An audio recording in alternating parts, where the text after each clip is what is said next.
Okay.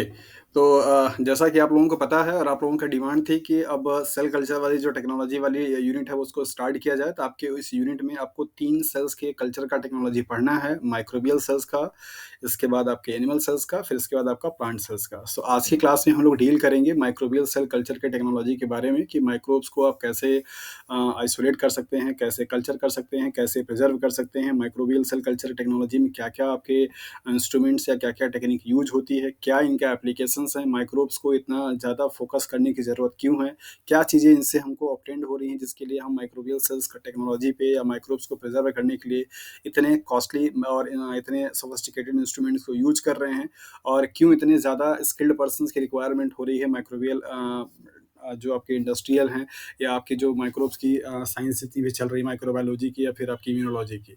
तो इन सारी चीज़ों के बारे में आज हम लोग क्या करेंगे, बात करेंगे, that is the microbial cell culture के बारे में। ओके, सो स्टार्ट करते हैं आज का, और ये आपका जो टॉपिक है आज ही खत्म हो जाएगा, मतलब कल हम लोग अलग वाला सेल्स का टेक्नोलॉजी पढ़ेंगे। तो थोड़ी क्लास हो सकती है, माइट बी पॉसिबल कि लंबी हो जाए। सो माइक्रोबियल सेल कल्चर में सबसे पहले हम लोग पढ़ेंगे कॉमन न्यूट्रिएंट के बारे में। जैसा कि आपको पता है कि कोई भी इंडिविजुअल्स को आपको ग्रो कराने के लिए उसको एक सपोर्टिव मीडिया मीन्स आपको न्यूट्रिएंट मीडिया देना होता है।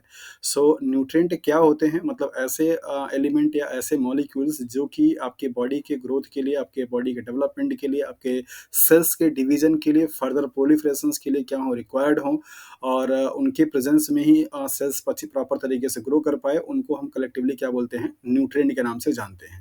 तो ये न्यूट्रिएंट आपके रिक्वायरमेंट के बेसिस पे दो कैटेगरी में डिवाइड किए जाते हैं, जैसा कि आपको पहले भी पढ़ा चुका हूँ बायोकेमिस्ट्री में, मैक्रो न्यूट्रिएंट्स और माइक्रो न्यूट्रिएंट्स। सो मैक्रो न्यूट्रिएंट्स वो होते हैं जिनका अमाउंट बहुत प्राइमरीली होता है, बहुत ज़्यादा क्वांटिटी में उस सिस्टम को चाहिए होता है, मीन्स ऑर्गेनिज्म को चाहिए होता है, जबकि आपके जो माइक्रो होते हैं उनकी अमाउंट या उनकी ज़रूरत क्या होती है, ट्रेस अमाउंट में होता है। तो यहाँ पे देख लेते हैं, यहाँ पे आपको एक स्टेटमेंट दिया जा रहा है कि लगभग 90% 95% से ज़्यादा जो किसी भी माइक्रोब्स का ड्राई वेट होता है, वो उसका सिर्फ ये कुछ यहाँ पे एलिमेंट दिए गए हैं उनके वेट की वजह से होता है। मतलब मेजर जो कॉन्स्टिट्यूएंट्स है उस माइक्रोब्स का, over 95% of a cell dry weight is made up of a few major elements like as a carbon, like like as a carbon, oxygen, hydrogen, nitrogen, sulphur, phosphorus, potassium, calcium, magnesium and iron. तो ये आपके कुछ यहाँ पे 10 element लिखे गए हैं जो कि जिनसे मिल करके किसी सेल्स का जो ड्राई वेट होता है, ड्राई वेट से मतलब है कि उसका जो प्रोटोप्लाज्म है मीन्स एक्वस फेज है, उसको क्या किया जाए, सब एक तरीके से इवापोरेट करा दिया जाए, उसको ड्राई कर दिया जाए, तो टोटल जो वेट आएगा किसी भी सेल का, उस सेल का टोटल वेट का 95% जो वेट होगा वो इन 10 एलिमेंट की वजह से ही क्या है, होता है। सो इन ये जो 10 एलिमेंट्स आपको यहाँ पे मेंशन किए गए हैं, इन 10 एलिमेंट्स का सेल्स में वेरियस डिफरेंट टाइप का रोल होता है और अलग अलग आपके पार्ट के क्या होते हैं, कॉन्स्टिट्यूएंट्स होते हैं। दैट इज वाई इनको हम लोग चूंकि इनकी रिक्वायरमेंट बहुत ज़्यादा होती है, इनको हम लोग क्लासीफाई कर देते हैं, that is the macro element के कैटेगरी में, कि ये एलिमेंट का रिक्वायरमेंट सेल्स में बहुत ज़्यादा होता है। इन्हीं एलिमेंट से मिल करके सेल्स के मेजर जो कंपोनेंट्स होते हैं, लाइक एज आपका जितने भी बायोमोलिक्यूल्स आपने पढ़ा है, प्रोटीन है, कार्बोहाइड्रेट है, न्यूक्लिक एसिड है, विटामिन्स हैं, एंजाइम्स हैं, लिपिड्स हैं, ये सभी आपके इन एलिमेंट से क्या होते हैं, मिलकर के बने होते हैं, और यही फर्दर बायोमोलिक्यूल्स मिलकर के आपके सेल्स को एक लिविंग फेज देते हैं और लिविंग सिस्टम की तरह क्या करता है, वो काम कर पाता है। सो सिंस ये आपके जो एलिमेंट हैं वो मिल करके आपके पूरे ऐसे ऐसे मॉलिक्यूल्स का फॉर्मेशंस करते हैं जिन मॉलिक्यूल्स की ज़रूरत होती है सेल्स को डिवाइड करने के लिए, उसके प्रोटोप्लाज्म को मेंटेन करने के लिए, उसको फर्दर ग्रोथ करने के लिए। दैट इज़ वाई इनको हम मैक्रो एलिमेंट के नाम से जानते हैं। यहाँ पे इनकी ज़रूरत बहुत ज़्यादा होती है। अगर इनमें से कोई एलिमेंट की डिफिशियंसी हो जाएगी तो वो सेल्स या वो इंडिविजुअल सफ़र करना स्टार्ट कर देगा पर्टिकुलर काइंड ऑफ डिफिशियंसी से, राइट। तो ये जो आपको 10 एलिमेंट यहाँ पे लिखे गए उनमें से 6 जो एलिमेंट है, that is the carbon, oxygen, hydrogen, nitrogen, sulphur and phosphorus. ये आपके जो एलिमेंट हैं वो कंपोनेंट्स किसके के हैं, कार्बोहाइड्रेट के, जिसमें आपने देखा कि कार्बन हाइड्रोजन ऑक्सीजन से मिलकर के बना होता है। लिपिड में भी कार्बन हाइड्रोजन ऑक्सीजन मिलकर के बने होते हैं। प्रोटीन्स जहाँ पे नाइट्रोजन भी आ जाता है, फॉस्फेट भी आ जाता है। न्यूक्लिक एसिड जहाँ पे आपका फॉस्फोरस भी है, नाइट्रोजन भी है, कार्बन भी है, ऑक्सीजन भी है, ये सारे एलिमेंट पाए जाते हैं। तो ये जो आप यहाँ पे 4 मेजर मॉलिक्यूल्स आप देख रहे हैं, carbohydrate, lipid, proteins and nucleic acid, इनका जो कंपोनेंट्स है मीन्स ये जिससे मिलकर के बने हैं वो एलिमेंट कौन-कौन से हैं आपके, दैट इज़ ये 6 एलिमेंट है। कार्बन है, ऑक्सीजन है, हाइड्रोजन है, नाइट्रोजन है, फॉस्फोरस है। और इन सभी मॉलिक्यूल्स का आपकी बॉडी में या किसी फर्दर बैक्टीरिया के सेल्स में बहुत ज़्यादा क्या है, इंपॉर्टेंट रोल प्ले होता है। इन सब का आपका यूनिक जो फंक्शंस है वो बता चुका हूँ, बता दिया है कि कार्बोहाइड्रेट आपका as a source of energy use होता है। लिपिड जो होती है वो थर्मो रेगुलेटर के फॉर्म में यूज होता है। प्रोटीन्स आपके बॉडी बिल्डिंग में काम करता है, मीन्स सेल्स के रिपेयरिंग सिस्टम या सेल के ग्रोथ के लिए। न्यूक्लिक एसिड एक जेनेटिक मटेरियल होता है, तो ये इनके कुछ यूनिक क्या है फंक्शंस होते हैं, और इन्हीं मॉलिक्यूल्स को मिला करके आप बायोमॉलिक्यूल्स का नाम देते हैं। बिकॉज इसलिए क्योंकि ये मॉलिक्यूल्स मिल करके एक लिविंग सिस्टम का फॉर्मेशंस करते हैं, जिससे कि सेल्स क्या होती है, लाइव होती है और उसमें सारी की सारी एक्टिविटी परफॉर्म होती है। तो ये आपके ऐसे मॉलिक्यूल हैं जो कि बायोलॉजिकल सिस्टम में, लिविंग सिस्टम में पाए जाने वाले वो मॉलिक्यूल्स, इनका रोल बहुत इंपॉर्टेंट होता है। दैट इज वाई आप इन्हें बायोमॉलिक्यूल्स के नाम से जानते हैं।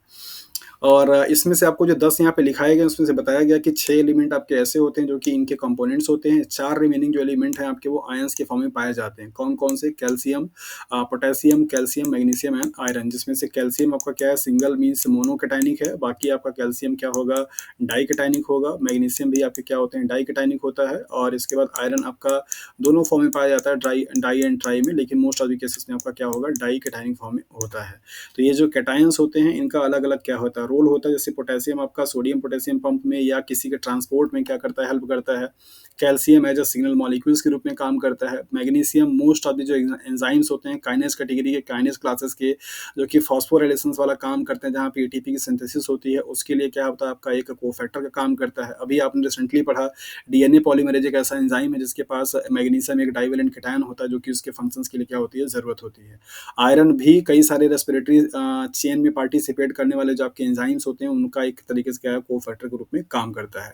सो ये जो मैक्रो एलिमेंट हैं उनके एलिमेंट को क्लासीफाई कर दिया गया दो तरीके से, कि एक ग्रुप है जो कि 6 एलिमेंट का है, जो कि आपके कंपोनेंट्स के बनाने में काम आता है, और दूसरा 4 ग्रुप का एलिमेंट है जो कि किसी भी मॉलिक्यूल्स के फंक्शंस को परफॉर्म करने के लिए या फंक्शंस को कंप्लीट करने के लिए, एक्टिवेट करने के लिए क्या होता है, जरूरत होता है। तो ये आपसे कभी कभी सवाल पूछा जाता है कि कौन कौन से एलिमेंट ऐसे हैं जो कि आपके सेल्स में आयन के फॉर्म में पाए जाते हैं। ये माइक्रो एलिमेंट का अगर आपको यहाँ पे सिंबल दे दिया जाए, carbon, hydrogen, oxygen, nitrogen, sulphur, potassium, calcium, magnesium and iron, तो आपसे यहाँ पे उम्मीद रखी जाती है कि आप ये बता पाएंगे कि हाँ कौन सा एलिमेंट आपका आयन के फॉर्म में पाया जाएगा। ये सारे आपके मॉलिक्यूल्स के फॉर्म में होते हैं, मीन्स मॉलिक्यूल के कंपोनेंट्स में होते हैं, तो ये आपके आयंस के फॉर्म में नहीं होते हैं, जबकि ये आपके आयनिक फॉर्म में ही पाए जाते हैं। कैल्शियम का बहुत बड़ा रोल है सेल सिग्नलिंग में और ट्रांसपोर्ट सिस्टम में भी, राइट। तो और मैग्नीशियम का मैंने आपको बता दिया, पोटेशियम का भी आपको बता दिया और आयरन का भी बता दिया। तो ये अलग अलग आपके कैटायनिक मॉलिक्यूल्स होते हैं जिनका बायोलॉजिकल सिस्टम में या किसी सेल्स के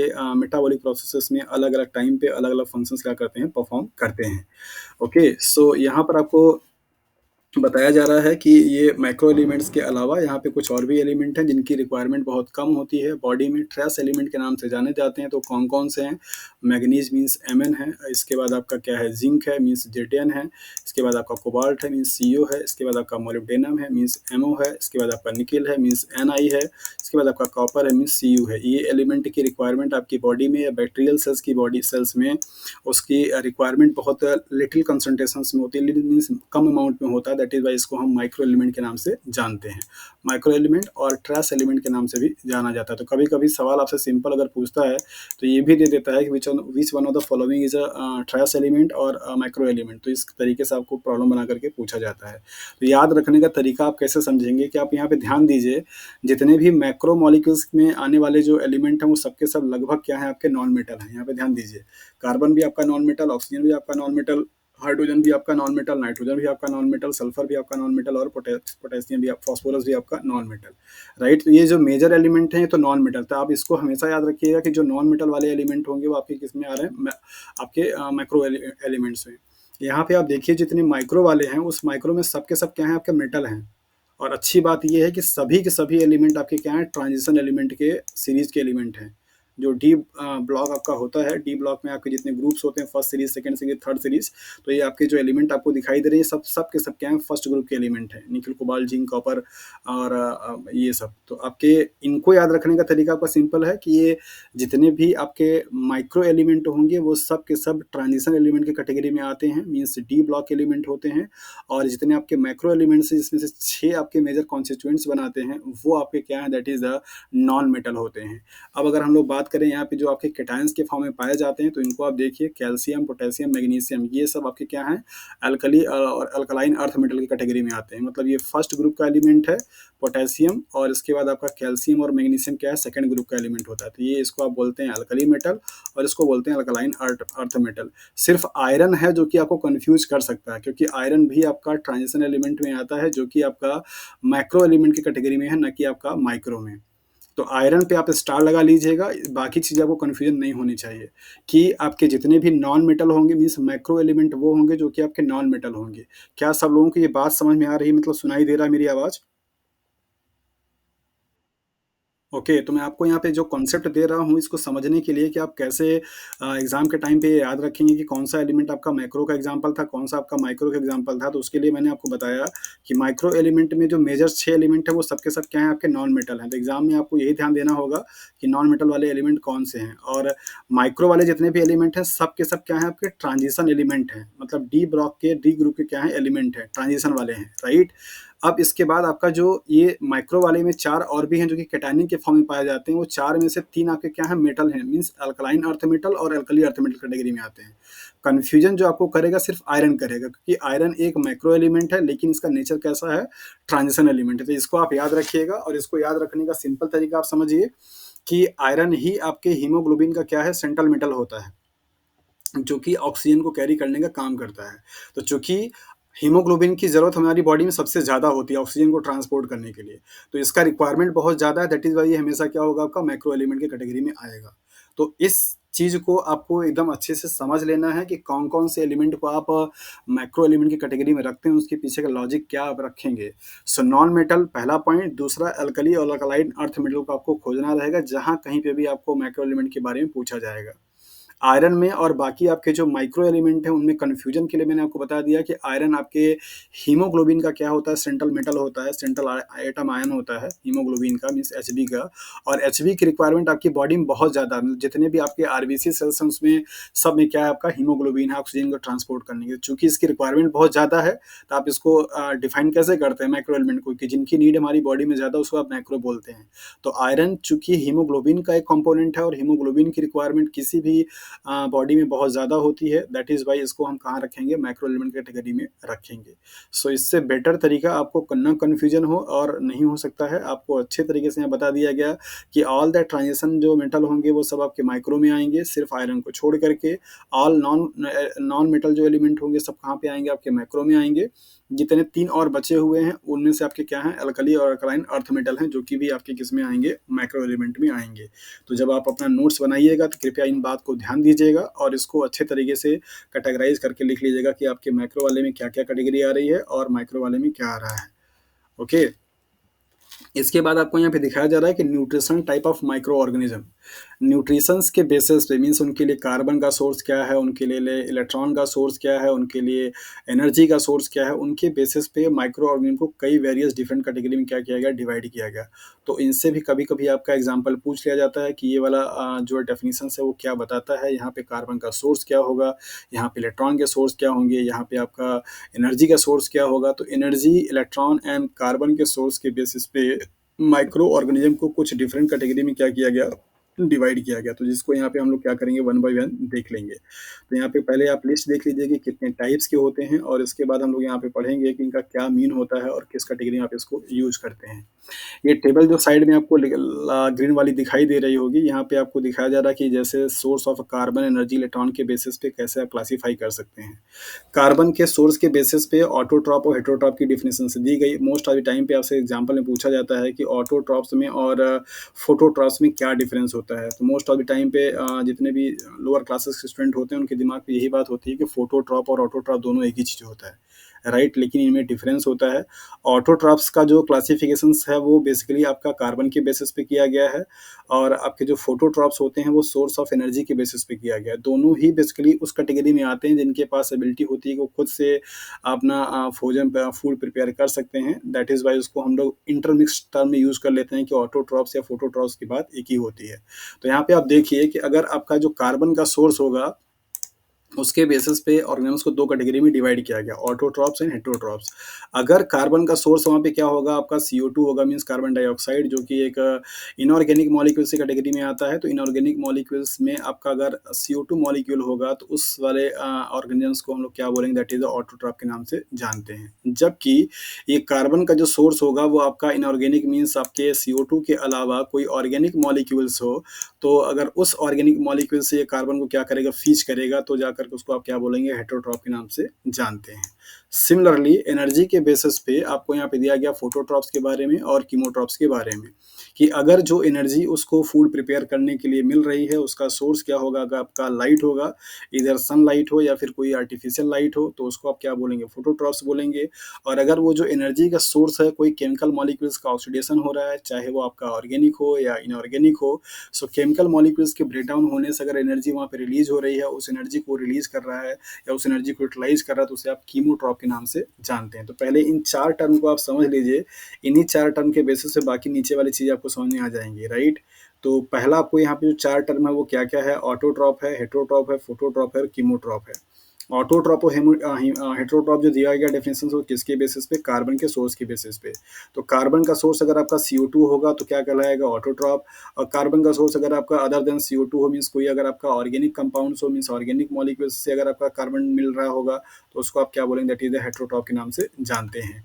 और फोटोट्रॉप्स और ऑटोट्रॉप्स का मतलब क्या हुआ, कि जब आपका लाइट जो होगा वो क्या हो, सोर्स ऑफ एनर्जी हो, चाहे वो लाइट आपकी क्या हो, नेचुरल हो, मीन्स सनलाइट हो, या फिर आपकी क्या हो, आर्टिफिशियल हो, मीन्स कोई इलेक्ट्रिक बल्ब हो, कोई रॉड हो, कहीं से भी लाइट आपकी मिल रही होगी।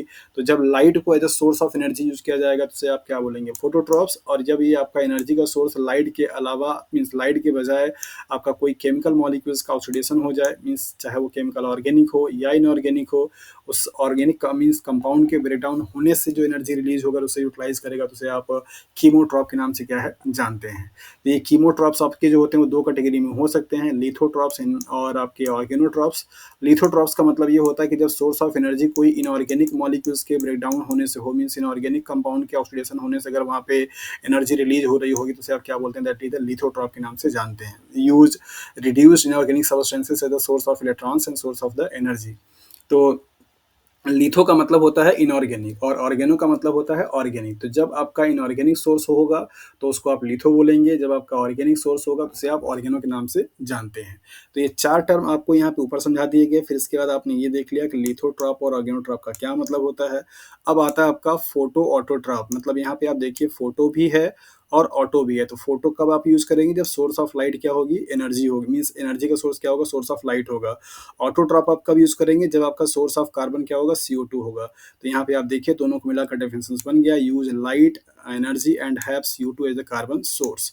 सो लाइट एनर्जी को यूज करेगा एज एनर्जी सोर्स और CO2 को यूज करेगा एज अ कार्बन सोर्स, तो उसे आप बोलेंगे फोटो ऑटोट्रॉप।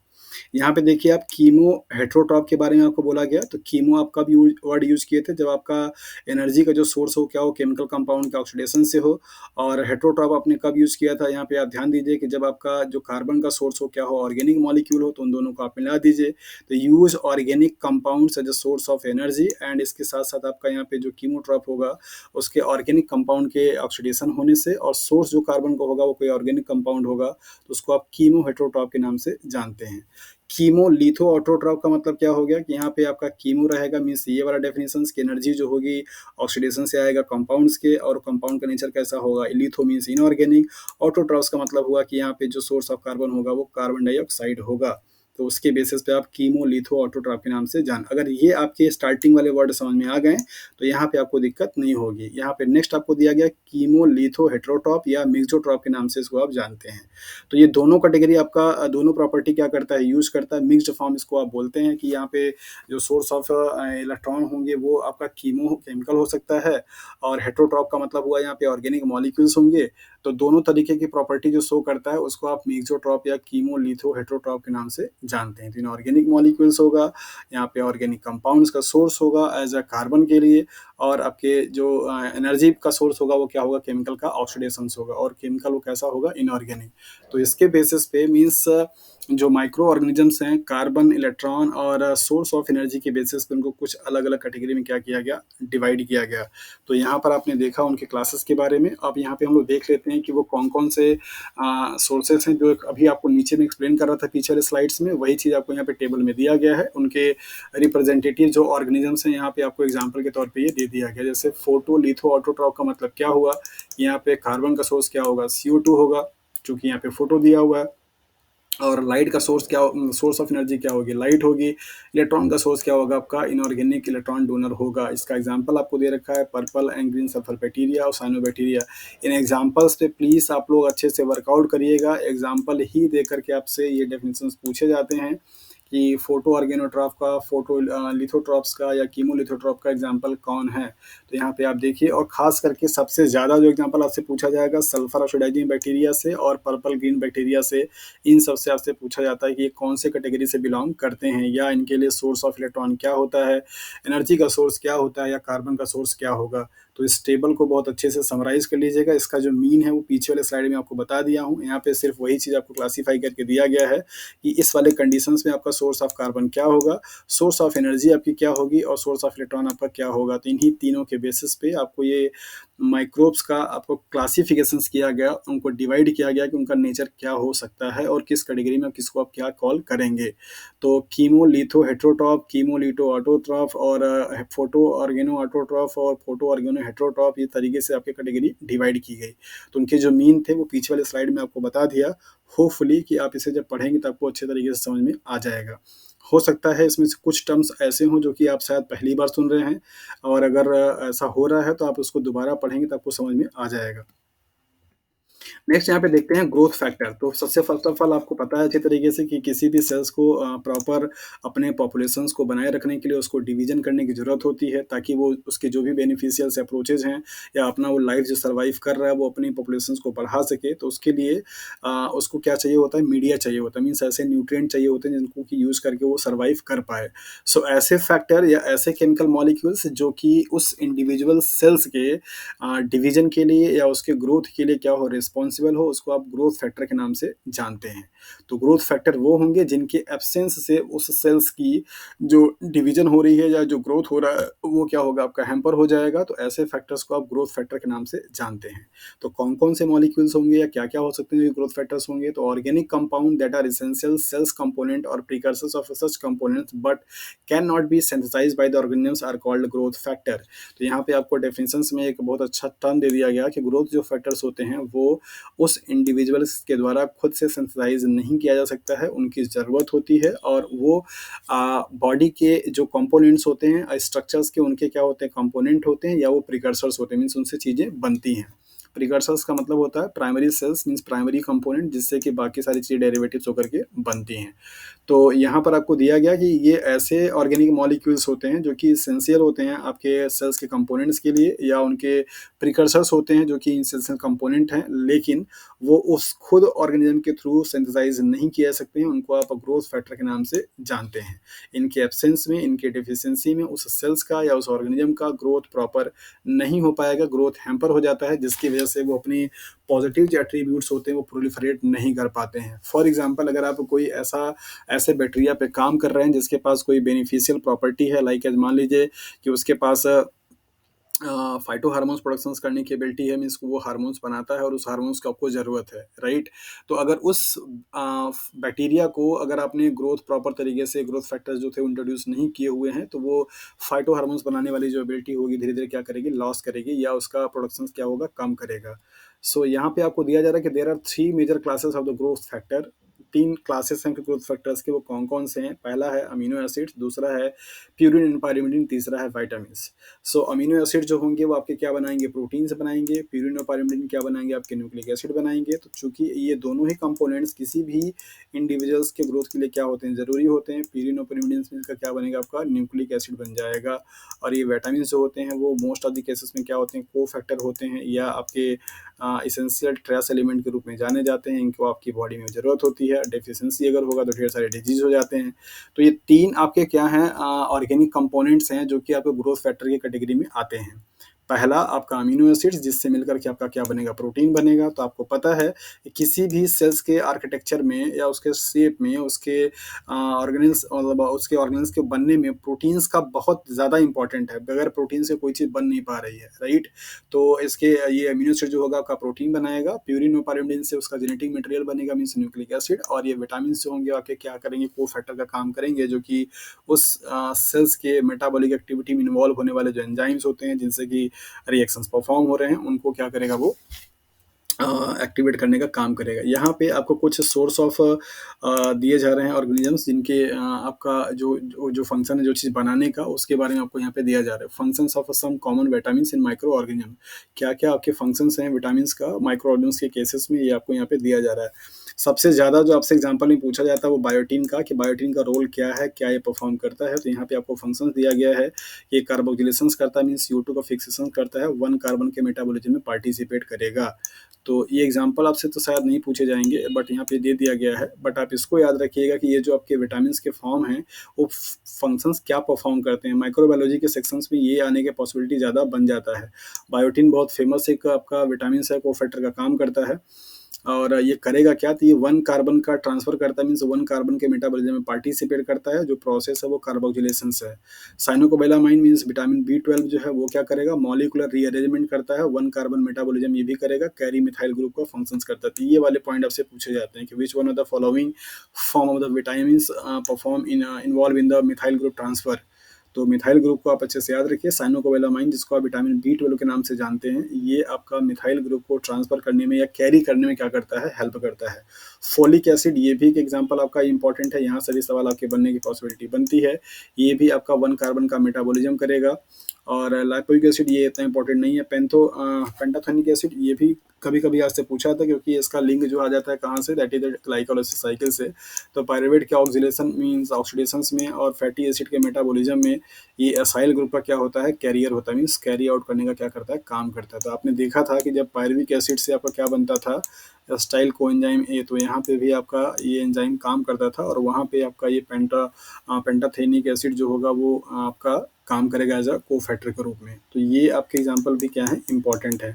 इसके बाद आपसे जो पूछा जा सकता है वो राइबोफ्लेविन का पूछा सकता है। नियासिन आप यहाँ पे देख ही रहे हैं कि प्रिकर्सर्स होता है NADH का और NADP का, और ये कैरी करेगा एक इलेक्ट्रॉन को और हाइड्रोजन एटम्स को। तो राइबोफ्लेविन का जो फंक्शन है वो क्या, प्रिकर्सर है FAD का और FMN का, और कैरी करता है एक इलेक्ट्रॉन या हाइड्रोजन को। तो ये कुछ एग्जांपल्स यहाँ पे हैं जो कि विटामिन के माइक्रो के सेल्स में इंपॉर्टेंट रोल प्ले करते हैं।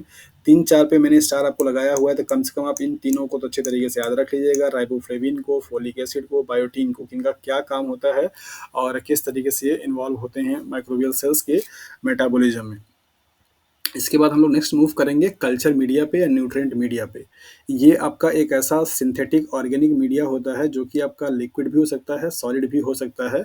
न्यूट्रिएंट मीडिया या कल्चर मीडिया इसका नाम इसलिए दिया गया कि ये बैक्टीरिया को ग्रो करने के लिए एक सूटेबल क्या करता है, एनवायरनमेंट प्रोवाइड करता है। मीन्स एक ऐसा केमिकल का बना हुआ एक ऐसा मीडिया होगा, एक ऐसे कंपोनेंट्स होंगे जिसमें वो सारी चीज़ें अवेलेबल होंगी, वो सारी चीज़ें प्रेजेंट होंगी जो कि उस बैक्टीरिया को ग्रोथ करने के लिए क्या है, रिक्वायरमेंट होती है। सो all the necessary components for the growth of a culture or for the growth of particular kind of a bacteria is incorporated in the culture media. So culture media का मतलब होता है कि एक ऐसा सिंथेटिक मीडिया जो कि किसी ऑर्गेनिजम्स को मीन्स बैक्टीरिया को ग्रो करने के लिए सफिशिएंट अमाउंट में क्या हो, न्यूट्रिएंट प्रोवाइड करे, उसे आप कल्चर मीडिया के नाम से जानते हैं। इसका नेचर आपका सॉलिड भी हो सकता है और लिक्विड भी हो सकता है।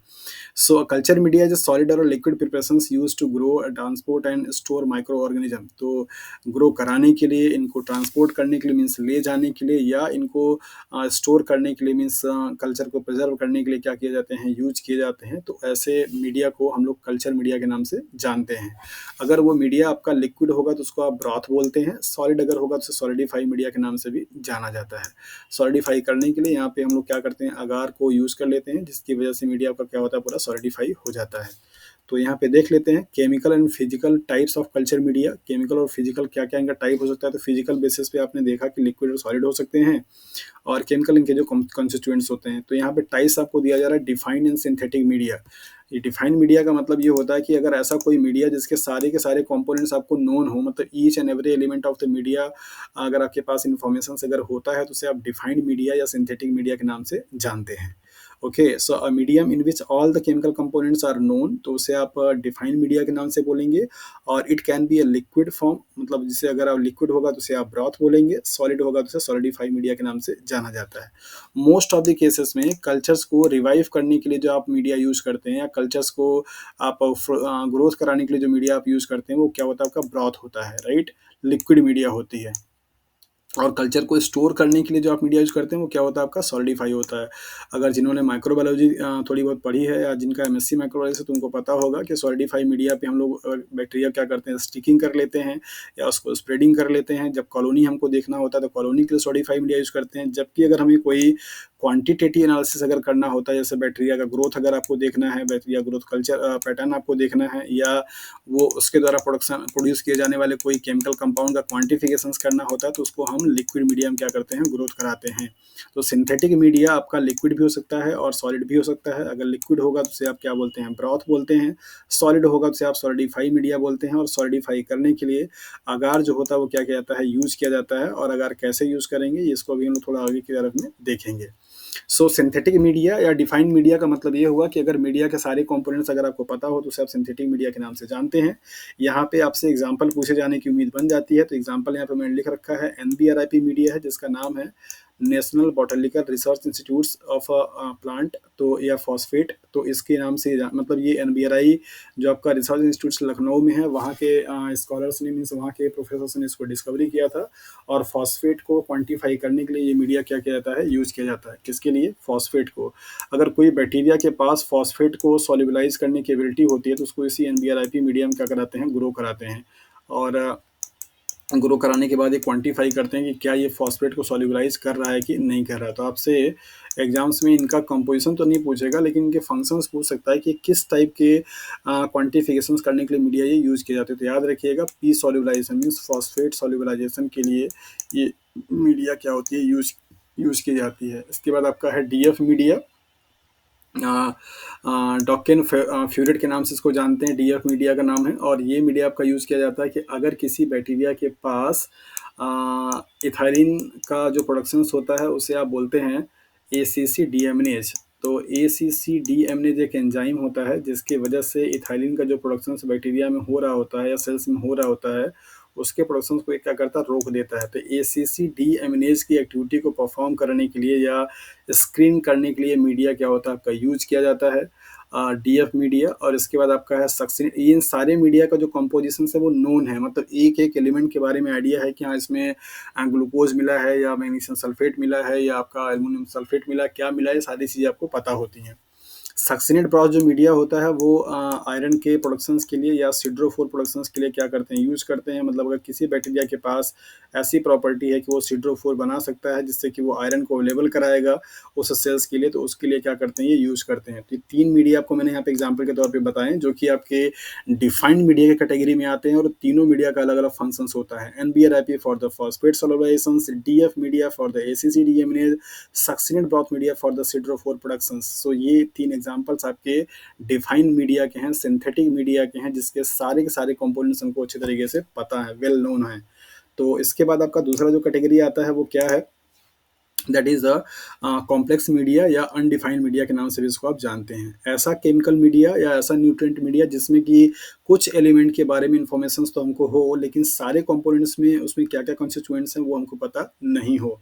तो अगर जो केमिकल कंपोनेंट्स अगर उनके बारे में इंफॉर्मेशन हमको नहीं होता, तो उसे आप कॉम्प्लेक्स मीडिया के नाम से जानते हैं। Media that contains some ingredient of unknown chemical अगर उसमें से कुछ केमिकल का इन्फॉर्मेशंस, इंग्रेडिएंट का इन्फॉर्मेशंस हमारे पास अगर नहीं होगा, तो उसे हम कॉम्प्लेक्स मीडिया के नाम से जानते हैं।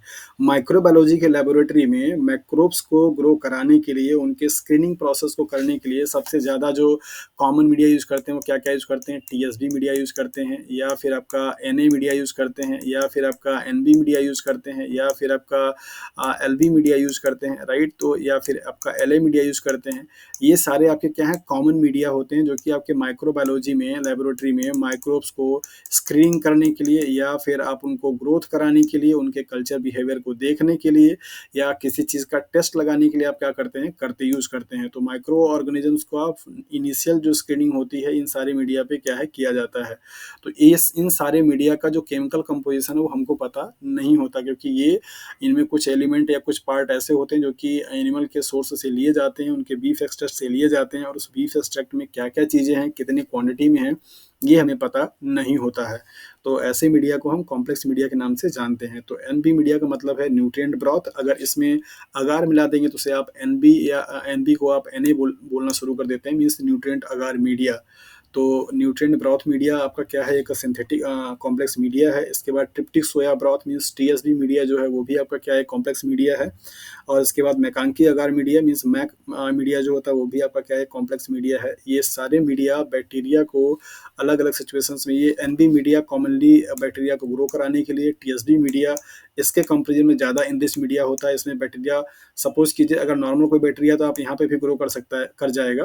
अगर कोई मरता-जीता बैक्टीरिया अगर होगा, तो शायद यहाँ पे ग्रो ना करे, लेकिन टीएसबी में अगर आप ग्रो कराएँगे, तो अच्छे से ग्रो कर जाएगा। मतलब टीएसबी जो होता है, वो बहुत ज़्यादा हाइली इनरिच मीडिया होता है। तो जैसे ऐसे माइक्रोब्स जो कि बेसिकली नॉर्मल कंडीशंस में सर्वाइव नहीं कर पा रहे हैं, नॉर्मल कंडीशन में ग्रोथ नहीं कर पा रहे हैं, तो उनको रिवाइव करने के लिए, उनको उनके प्रोडक्शंस को कराने के लिए हम टीएसवी मीडिया का क्या करते हैं? यूज़ करते हैं।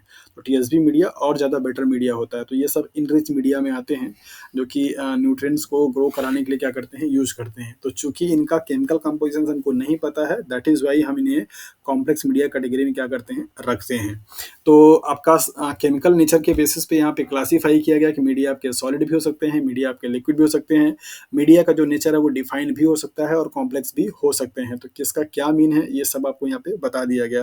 फंक्शनल टाइप्स ऑफ मीडिया की वजह से आप देखिए कि किस टाइप की मीडिया का क्या-क्या फंक्शंस हो सकता है। तो पहला आपका मीडिया है सपोर्टिव मीडिया। सपोर्टिव मीडिया का मतलब होता है कि ऐसे कॉमन मीडिया जिसमें कि सारे टाइप के माइक्रोब्स क्या हों, आसानी से ग्रो कर जाएँ। मतलब किसी माइक्रोब्स को ग्रो कराने के लिए, मान लीजिए जैसे आपने यहाँ पे सॉइल का सैंपल ले लिया, और आप इस सॉइल सैंपल को क्या कर रहे हैं? अ, सीरियल डाइल्यूशंस कर के यहाँ से आपको बैक्टीरिया क्या करना है? निकालना है। तो इस बैक्टीरिया को नॉर्मली आप क्या करेंगे? एक प्लेट पे ग्रो कराते हैं। तो ये जो आपका मीडिया होता है, वो कॉमन मीडिया होता है। मतलब इसमें, इस सॉइल में क्या-क्या बैक्टीरिया है, किस-किस टाइप के बैक्टीरिया हैं, एक्टिनोमाइसीटीज़ है, फंगस है, बैक्टीरिया, ये आपको नहीं पता। लेकिन आपने कॉमन से मीडिया पे ग्रो करा दिया, जिसपे कि सारे के सारे जो माइक्रोब्स होंगे, वो क्या करेंगे? आसानी से ग्रो कर जाएँगे। सो ऐसा मीडिया जो कि जितने भी आपके माइक्रोब्स उस सैंपल में पाए जा रहे हैं, उनके सर्वाइवल के लिए या उनके ग्रोथ के लिए क्या हो, उनको उनको उनकी कॉलोनी को आने के लिए क्या हो, सपोर्ट करे, या मीडिया प्रोवाइड करे, उसे आप सपोर्टिव मीडिया के नाम से जानते हैं। तो supportive media most of the cases में क्या हो सकता है आपका? ये एनबी मीडिया हो सकता है, टीएसबी मीडिया हो सकता है, एलबी मीडिया हो सकता है। ये सभी आपकी मीडिया ऐसे होते हैं जो कि नॉर्मल कंडीशंस में कल्चर्स को ग्रो कराने के लिए क्या है? यूज़ किए जाते हैं। सपोर्टिव का मतलब होगा उनको सस्टेन करने के लिए, उनके कॉलोनी को दिखाने के लिए, कॉलोनी आने के लिए जिस मीडिया का आप यूज़ करते हैं, उसको सपोर्टिव मीडिया के नाम से जानते हैं। आप सब लोग हैं तो सही, मतलब ओके, कोई प्रॉब्लम तो नहीं है, मतलब कंटिन्यू चलें हम लोग? ओके।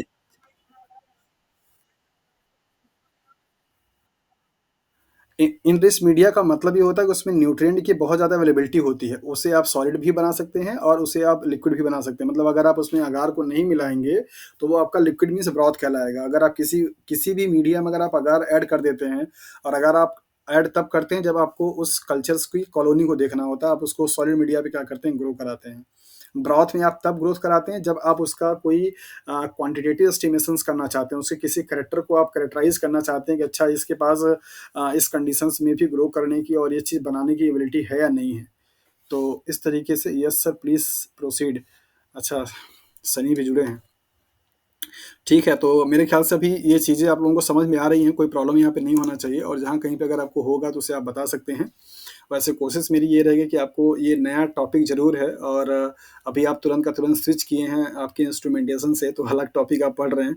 सो होपफुली कि आपको चीज़ें समझने में दिक्कत ना हो। ओके, सो इसके बाद आपको दिया गया यहाँ पे सेलेक्टिव मीडिया। सेलेक्टिव मीडिया का मतलब होता है कि जैसे अगर मान लीजिए यहाँ पे ग्रुप ऑफ बैक्टीरिया है, कई सारे यहाँ पे ग्रुप हैं, तो किसी एक special kind of a bacteria का या पर्टिकुलर प्रॉपर्टी को शो करने वाले बैक्टीरिया को अगर हमको इस पूरे मिक्सचर्स में से क्या करना हो, सेपरेट आउट करना होता है, तो हम उस टाइम पे क्या करते हैं, सेलेक्टिव मीडिया का क्या करते हैं, यूज़ करते हैं। तो selective media use for the growth of particular kind of micro organisms. और इन मीडिया के एग्जांपल्स क्या हैं आपके, ईएमबी मींस मैकांकी अगार मीडिया होता है, और इयोसिन मिथाइलिन ब्लू इसका फुल फॉर्म होता है। तो ये जो मीडिया होते हैं वो सिलेक्शन पर्पज़ के लिए क्या करते हैं, यूज़ किए जाते हैं कि अगर डिफरेंट काइंड्स के आपके माइक्रोब्स हैं, तो उन डिफरेंट काइंड के माइक्रोब्स में से सिर्फ एक काइंड के माइक्रोब्स की हमको अगर ज़रूरत होती है, तो उस टाइम पे सेलेक्टिव मीडिया क्या करते हैं, हम यूज़ करते हैं। और हमको ये पता होता है कि इसमें जो हमने मीडिया डाला हुआ है वो ऐसे ही बैक्टीरिया ग्रो कर पाएंगे जो कि, जैसे सपोज कीजिए अगर आपने इंडस्ट्रियल माइक्रोबायोलॉजी या बायोटेक्नोलॉजी पढ़ी हुई है, तो आपको पता होता है कि प्रोटीएज का प्रोडक्शन करने वाले एंजाइम माइक्रोब्स का हम लोग क्या करते हैं, एस्टिमेशन करते हैं या स्क्रीनिंग करते हैं। तो आप उस टाइम पे क्या करते हैं कि एक ऐसा मीडिया बनाते हैं कि उस मीडिया पे सिर्फ ऐसे ही माइक्रोब्स ग्रो कर पाएंगे जिनके पास ये प्रोटीएज एंजाइम को बनाने की क्या होगी, एबिलिटी होगी। तो मतलब अगर उस मीडिया पे कोई कॉलोनी यहाँ पे अगर आपको दिख गई, तो इसका मतलब आप श्योर हो जाते हैं कि इस बैक्टीरिया के पास प्रोटीएज एंजाइम प्रोडक्शन करने की एबिलिटी है। क्योंकि वहाँ पे आप जो मिल्क प्रोटीन डालते हैं, वो क्या डालते हैं आप, या तो कैसीन प्रोटीन डालते हैं जो कि आपका कॉम्प्लेक्स फॉर्म में होता है, या आप तो मिल्क पाउडर डालते हैं जो कि आपका कॉम्प्लेक्स पाउडर होता है। तो जिसके पास ये प्रोटीएज एंजाइम का प्रोडक्शन करने की एबिलिटी होती है, वो प्रोटीएज को बनाएंगे, तब जाकर के इस कैसीन को ब्रेक डाउन करते हैं, और ब्रेक डाउन करने के बाद उनको क्या मिलता है, अमीनो एसिड्स मिलते हैं, और उस मीडिया में अमीनो एसिड को डिप्राइव किया जाता है, ताकि अगर जिसके पास ये प्रोटीएज क्लास ऑफ एंजाइम को बनाने की एबिलिटी होगी, वो बनाएगा, और उस मीडिया में जो कि कैसीन प्रोटीन या मिल्क प्रोटीन आपने डाला हुआ है उसको ब्रेकआउट करेगा, तब जाकर के वो क्या करता है, ग्रोथ करता है। तो इस मीडिया पे कॉलोनी आने का मतलब होता है कि सिर्फ वही वाले बैक्टीरिया आएंगे जिन बैक्टीरिया के पास प्रोटीएज एंजाइम बनाने की क्या होगी, एबिलिटी होगी। सो ऐसे मीडिया को आप सेलेक्टिव मीडिया के नाम से जानते हैं, राइट। तो ऐसा मीडिया जहाँ पे जब आपको किसी ग्रुप ऑफ ऑर्गेनिज्म में से किसी एक काइंड ऑफ माइक्रोब्स को अगर आपको पिक आउट करना होगा, तो आप उस टाइम पे क्या करेंगे, सिलेक्शंस करेंगे। तो सिलेक्टिव मीडिया क्या करते हैं, आप यूज करते हैं। अच्छा, इनरिच मीडिया बीच में पहले रह गया। इनरिच मीडिया का मतलब होता है जिसमें खूब न्यूट्रिएंट भरे हुए हैं, तो भरपूर मात्रा में। जैसे हम लोग अगर बफर पार्टी से कभी इन्विटेशन से अगर मिल जाता है, तो वो हमारे लिए नॉर्मल जो हमारा डे का खाना होता है उससे थोड़ा सा ज़्यादा न्यूट्रिशियस होता है। हम खूब खींच करके अच्छे से बढ़िया से खाना खाते हैं, कोशिश करते हैं कि अच्छा पूरा खाना एकदम भर के पेट खा के आएँ। तो वो एक इनरिच मीडिया होता है कि वहाँ पे आपको जितने भी टाइप के लोग हैं वो ग्रो अच्छे तरीके से मतलब खा सकते हैं और अच्छे से ग्रो कर सकते हैं। तो यहाँ पे आपको दिया जा रहा है, एक पॉइंट यहाँ पे दिया गया है कि media to encourage the growth of fastidious microbes like blood. यहाँ पे एग्जांपल है आपका ये ब्लड का। फास्टिडियस का मतलब होता है कि ऐसे माइक्रोब्स जिनको स्पेशल अटेंशन की जरूरत होती है। मतलब कि जो नॉर्मल मीडिया में अगर आपका सपोर्टिव मीडिया में सपोज कि ग्रोथ नहीं कर पाता है, मतलब उसके पास प्रॉब्लम है या वो उतना अच्छा नहीं है कि ये नॉर्मल कंडीशन पे भी सर्वाइव कर पाएगा, तो उसको इनरिच मीडिया दिया जाता है। मतलब उसको पूरी की पूरी सप्लाई की जाती है कि भैया अगर आपके पास थोड़ा सा भी जान प्राण अगर बचा हुआ है, तो आप अपने आप को सर्वाइव कर लीजिए, अपना आपका ग्रोथ हो जाएगा। तो ऐसे मीडिया मीडिया को इनरिच मीडिया के नाम से आप जानते हैं। ब्लड जो होता है, ब्लड अगार मीडिया इसको नाम से जाना जाता है। ब्लड अगार मीडिया एक इनरिच मीडिया कैटेगरी में आता है। अगर कोई माइक्रोब्स ऐसे मरा पड़ा हुआ है, अधमरा हुआ है, उसकी हालत एकदम पूरी खराब हो रही है, वो एनबी पे टीएसबी पे अगर यूज नहीं कर पा रहा है, ग्रो नहीं कर पा रहा है, तो ब्लड अगार मीडिया में अगर आप उसको दे देते हैं, तो वो तुरंत का तुरंत ग्रोथ करना शुरू कर जाता है। तो इस मीडिया की जरूरत हमको कब पड़ती है, जब हमारा जो माइक्रोब्स है पूरी तरीके से एकदम ऐसा हो चुका हो कि वो ग्रोथ करने की कंडीशन में बचा नहीं है, मतलब ग्रोथ वो कर नहीं पा रहा है। या सपोज कीजिए कि आप एक रिसर्च स्कॉलर हैं और आपने क्या किया, अपने माइक्रोब्स को ऐसे अप एंड ड्रॉप में बना करके रखा हुआ था, और गलती से बाई मिस्टेक आपका जो स्टॉक था वो पूरा खत्म हो गया। ये एक लास्ट आपका स्टॉक सॉल्यूशंस बचा हुआ है, और इसमें थोड़ी सी मात्रा सिर्फ आपकी कल्चर की जो है वो बची हुई है, राइट। ये वाली मान लीजिए ये आपका 1 माइक्रो लीटर है ये आपका, राइट। तो उस कंडीशंस पे आपकी जो इंटेलेक्चुअल है वो क्या है कि आपके पास इसका स्टॉक पूरा खत्म हो चुका है, यही सिर्फ़ अमाउंट थोड़ा-सा बचा हुआ है, इससे अगर हमारा ये अगर गया तो फिर हम इतनी मेहनत से जो इस बैक्टीरिया को आइसोलेट किए वो पूरा का पूरा हमारा खराब हो जाएगा। तो आप उस टाइम पे इन सारे मीडिया को छोड़ कर के तुरंत कहाँ पे जाएँगे? इंग्लिश मीडिया पे जाएँगे कि भाई अब इसको मीडिया बनाएँगे और मीडिया इसको यहाँ पे ट्रांसफ़र करने के बजाय आप मीडिया ही क्या करेंगे इसके इस अप एंड टॉप में डाल देंगे, ताकि जो भी पॉपुलेशन इसकी है तुरंत का तुरंत पूरा ग्रो करना शुरू कर जाए। तो कभी-कभी सिचुएशंस ऐसे आ जाते हैं जो मॉलिक्यूलर बायोलॉजी में लैबोरेटरी में काम कर रहे हैं। मेरे साथ भी कई बार ऐसा हुआ है कि स्टॉक जो कल्चर होता है वो खत्म हो जाता है, लास्ट वेल्स बची होती है, तो उसमें हम लोग मीडिया जो अच्छा से मतलब बनाते हैं डिश वाला और उसी को क्या करते हैं पोर कर देते थे। तो ताकि जो बैक्टीरिया है वो आपका अच्छे तरीके से ग्रोथ कर जाए। एक बार अगर ग्रोथ हो गई तो फिर उसको हम सब कल्चर करके अच्छे से स्टॉक बना लेते थे। तो इन रिस्क मीडिया का मतलब ये हुआ कि ऐसा मीडिया जहाँ पे जो बैक्टीरिया नॉर्मल मीडिया में ग्रो नहीं कर पा रहे थे, मतलब जो bacteria supportive kind of media पे ग्रोथ करने में कैपेबल नहीं थे, अब वो उनको ये मीडिया अगर दिया जाएगा तो वो भी आसानी से ग्रोथ कर पाएँगे। तो ऐसे मीडिया को हम इनरिच मीडिया के नाम से जानते हैं। सो इसके बाद यहाँ पे नेक्स्ट आपको दिया जा रहा है that is differential media. Differentiate करने के लिए जिस मीडिया को यूज आप करते हैं उसको ऐसे मीडिया को हम लोग क्या करते बोलते हैं दैट इज डिफरेंशियल मीडिया के नाम से जाना जाता है। So media that distinguish among different group of microbes like blood agar media, ये आपका डिफरेंशियल मीडिया और इनरिच मीडिया दोनों तरीके से क्या किया जाता है यूज किया जाता है। जैसे मान लीजिए कि अगर आपके पास यहाँ पे बैक्टीरिया हैं दो, मान लीजिए हमें यहाँ पे पता करना है कि किस बैक्टीरिया के पास आयरन को प्रोडक्शंस करने की ज़रूरत मीन प्रोडक्शंस कर सकता है या आयरन प्रोडक्शंस नहीं कर सकता है, मतलब डिस्टिंग्विश करना है हमको कि किसके पास एबिलिटी है और किसके पास नहीं है। तो उस कंडीशंस में इस मीडिया का अगर हम यूज़ कर देंगे तो हमारा काम डिफरेंशिएट करने का क्या होगा हो जाएगा। तो डिफरेंशियल मीडिया का मतलब ये हुआ कि ऐसे मीडिया जिनका हम यूज ग्रुप ऑफ ऑर्गेनिज्म में से डिफरेंशिएट करने के लिए क्या करते हैं, अगर यूज करें तो उसको आप बोल सकते हैं that is a differential media के नाम से। तो आपने देखा कि जो मीडिया का आपका इसको क्या हो गया, अभी स्क्रीन पे क्या दिखाई दे रहा है आप लोगों को अभी? ओके। सो आपने यहाँ पे देखा कि जो केमिकल आपके जो न्यूट्रिएंट मीडिया हैं उनका फंक्शनल टाइप के बेसिस पे क्या-क्या मीडिया हो सकते हैं, कौन-कौन से मीडिया का कहाँ-कहाँ पे आप यूज़ करेंगे। अब आपको आपका देखिए काम क्या है, आपको अपना इंटेलेक्चुअल लगाना है और आपको जिस टाइप के प्रॉब्लम्स दिए जाते हैं कि किस कंडीशंस में, या अगर हमको सपोज़ कीजिए अगर हमको पता अगर आपको प्रॉब्लम बनाकर दे देता है कि हाँ, आपको किसी एक पर्टिकुलर काइंड ऑफ प्रॉपर्टी वाले या किसी डिफरेंट कल्चर्स में से किसी एक स्पेसिफिक आपको माइक्रोब्स को अगर आपको आइसोलेट करना है, तो आप कौन सा मीडिया आप यूज़ करेंगे। इस मीडिया का नाम आपको इस तरीके से दिया रहेगा, selective media, differential media, enrich media या सपोर्टिव मीडिया, ऐसा नाम आपको दिया रहेगा। तो सपोर्टिव मीडिया का काम तो नॉर्मल है ग्रोथ कराने के लिए, इनरिच मीडिया भी ग्रोथ के लिए होता है लेकिन वो अधमरे जो टाइप के होते हैं ऑर्गेनिम्स उनको ग्रो कराने के लिए। तो आपको ज़्यादा जो पूछा जाएगा डिफरेंशियल मीडिया में से, सेलेक्टिव मीडिया में से आपके पूछा जाता है। तो इनका एग्जाम्पल आप यहाँ पे देख लीजिए, जैसे ब्लड अगार जो मीडिया वो आपका एक इनरिच मीडिया भी है और डिफरेंशियल मीडिया भी है।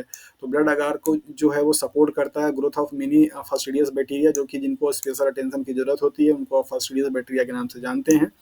और these can be differentiated based on their ability to produce haemolysin. तो इसके बेसिस पे इनको डिफरेंशिएट भी आप कर सकते हैं। एक ऐसा प्रोटीन जो कि आपके रेड ब्लड सेल्स को क्या करता है लाइज कर देता है, मीन्स ब्रेक डाउन कर देता है। तो जो बैक्टीरिया आपका हीमोलाइसिस कर पाएगा उसकी प्रॉपर्टी अलग होगी, जो नहीं कर पाएंगे उनकी उनको नहीं दिखेगा। सो हीमोलाइसिस जो होती है वो अपीयर होती है as a clear zone around the colony. मतलब अगर सपोज कीजिए कि आपने यहाँ पे इस कल्चर पे ऐसा मीडिया बनाया हुआ है, मीन्स ब्लड अगार मीडिया में बना किया और आपने यहाँ बैक्टीरिया पे ग्रो कराया है, तो जिस बैक्टीरिया के कॉलोनी के चारों तरफ ऐसे क्लियर जोन बन जाएगा, इसका मतलब होता है कि उसके पास प्रॉपर्टी है हीमोलाइसिस करने की। और जो आपका यहाँ पे ग्रो नहीं करेगा, जिसके पास कॉलोनी ऐसे चारों तरफ नहीं बनेगी, क्लियर जोन नहीं बनेगा, इसका मतलब उसके पास हीमोलाइसिस करने की प्रॉपर्टी नहीं है। तो आपने डिफरेंशिएट किया हीमोलाइसिस वाले में और नॉन हीमोलाइसिस वाले बैक्टीरिया में इस मीडिया का यूज करके। तो ऐसे ही आपका ईएमबी है, ईओसिन मिथिलिन ब्लू अगार मीडिया, जो कि सेलेक्टिव और डिफरेंशियल दोनों का काम करता है। मैकांकी अगार मीडिया है जो कि सेलेक्टिव और डिफरेंशियल मीडिया का यूज करता है। और मैनिटॉल साल्ट अगार मीडिया है जो कि सेलेक्टिव और डिफरेंशियल मीडिया का यूज करता है। आपसे जो प्रॉब्लम यहाँ पे पूछे जाएंगे वो क्या बन सकते हैं, अब इस पर थोड़ा सा ध्यान दे लेते हैं। कभी कभी तो आपको ये कंडीशन जो मैंने आपको दिया कि हीमोलाइसिन और नॉन हीमोलाइसिन में अगर आपको डिफरेंशिएट करना है तो आप कौन से मीडिया का यूज करेंगे, इस तरीके से दे सकता है। या आपको जैसे सपोज़ ये तरीके का भी प्रॉब्लम आपको दे सकता है कि हाँ, अगर ये वाला डाई अगर आप वहाँ पे यूज़ कर रहे हैं, जैसे यहाँ पे दे रखा है कि 2 dyes eosin and methylene blue inhibit the growth of gram positive bacteria. They also react with the acidic product released by the certain gram negative bacteria and they uses lactose और sucrose as carbon sources. So colony जो होगा वो gram negative bacteria का produce करेगा large amount of acidic producted and have a green colour. तो इस वाले media पे जितने भी आपके ग्राम नेगेटिव वाले बैक्टीरिया होंगे वो अच्छे से कॉलोनी क्या करेंगे बनाएंगे, जबकि ग्राम पॉजिटिव वाले बैक्टीरिया ग्रो नहीं कर पाते हैं। तो कभी आपको ये भी दे देता है कि ग्राम पॉजिटिव और ग्राम नेगेटिव बैक्टीरिया को अगर आपको डिफरेंशिएट और सेलेक्ट करना है तो आप कौन से टाइप का मीडिया यूज करेंगे। तो यहाँ से सवाल आपका इस तरीके से बनता है, ग्राम पॉजिटिव और ग्राम नेगेटिव बैक्टीरिया को सेलेक्ट करने के लिए या डिफरेंशिएट करने के लिए किस टाइप का मीडिया आप यूज करते हैं। तो आप यहाँ पे ध्यान दीजिए, ईओसिन मिथिलीन ब्लू ये ईएमबी अगार मीडिया है जिसको आप यूज़ करके ग्राम नेगेटिव और ग्राम पॉजिटिव बैक्टीरिया को अच्छे तरीके से डिफ्रेंशिएट कर सकते हैं। तो ये कुछ पॉसिबल आपके यहाँ पे मीडिया हैं और उनका जो काम है वो दे रखा है और उसके पीछे का जो लॉजिक है वो भी यहाँ पे एक्सप्लेन किया हुआ है। आप पढ़ेंगे तो आपको बहुत अच्छे से समझ में आ जाएगा। इसमें ऐसा कुछ भी नहीं होगा जो कि समझ में नहीं आएगा। जो पॉसिबिलिटी आपकी बनती है सवाल की वो मैंने आपको यहाँ पे बता दिया कि किस सिचुएशंस में किस टाइप का मीडिया आप यूज़ करेंगे।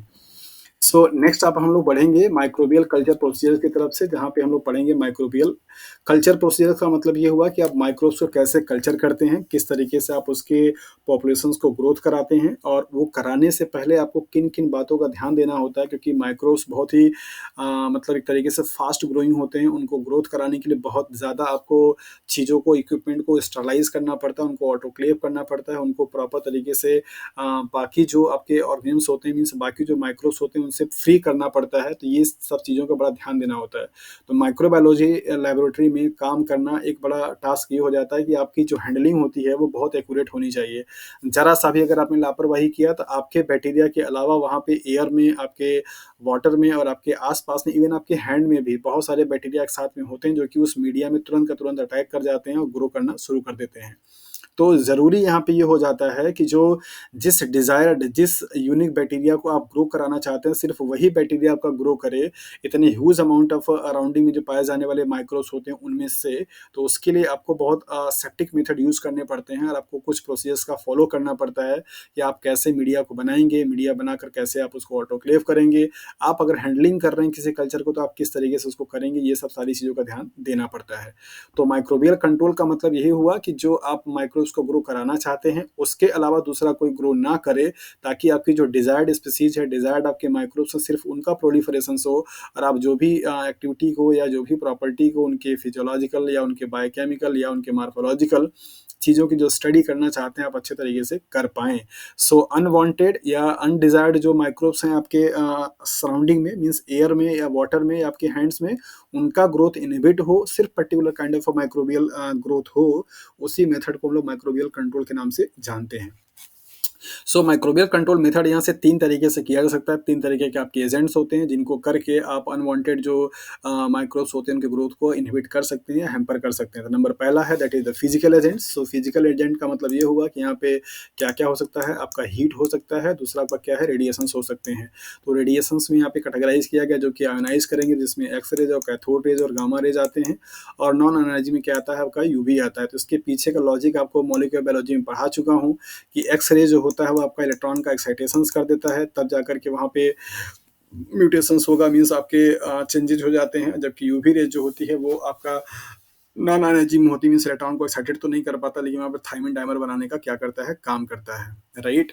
तो ये आपके रेडिएशन मीन्स ये आपके मेथड हैं, एजेंट हैं। फिजिकल एजेंट में आपका आएगा हीट आएगा, दूसरा आपका आएगा रेडिएशंस। रेडिएशंस में आपके ये हैं, और इन प्रोसेसेस की वजह से आपका क्या होता है, स्टरलाइजेशंस की प्रोसेस होती है।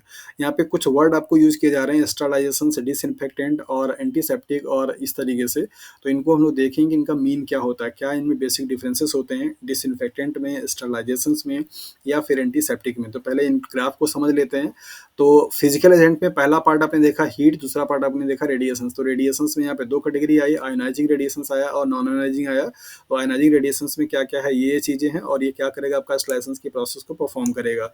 और ये जो आपके नॉन आयोनाइजिंग है, मीन्स यूवी है, वो डिसइंफेक्टेंट के तरीके से क्या करता है, काम करता है।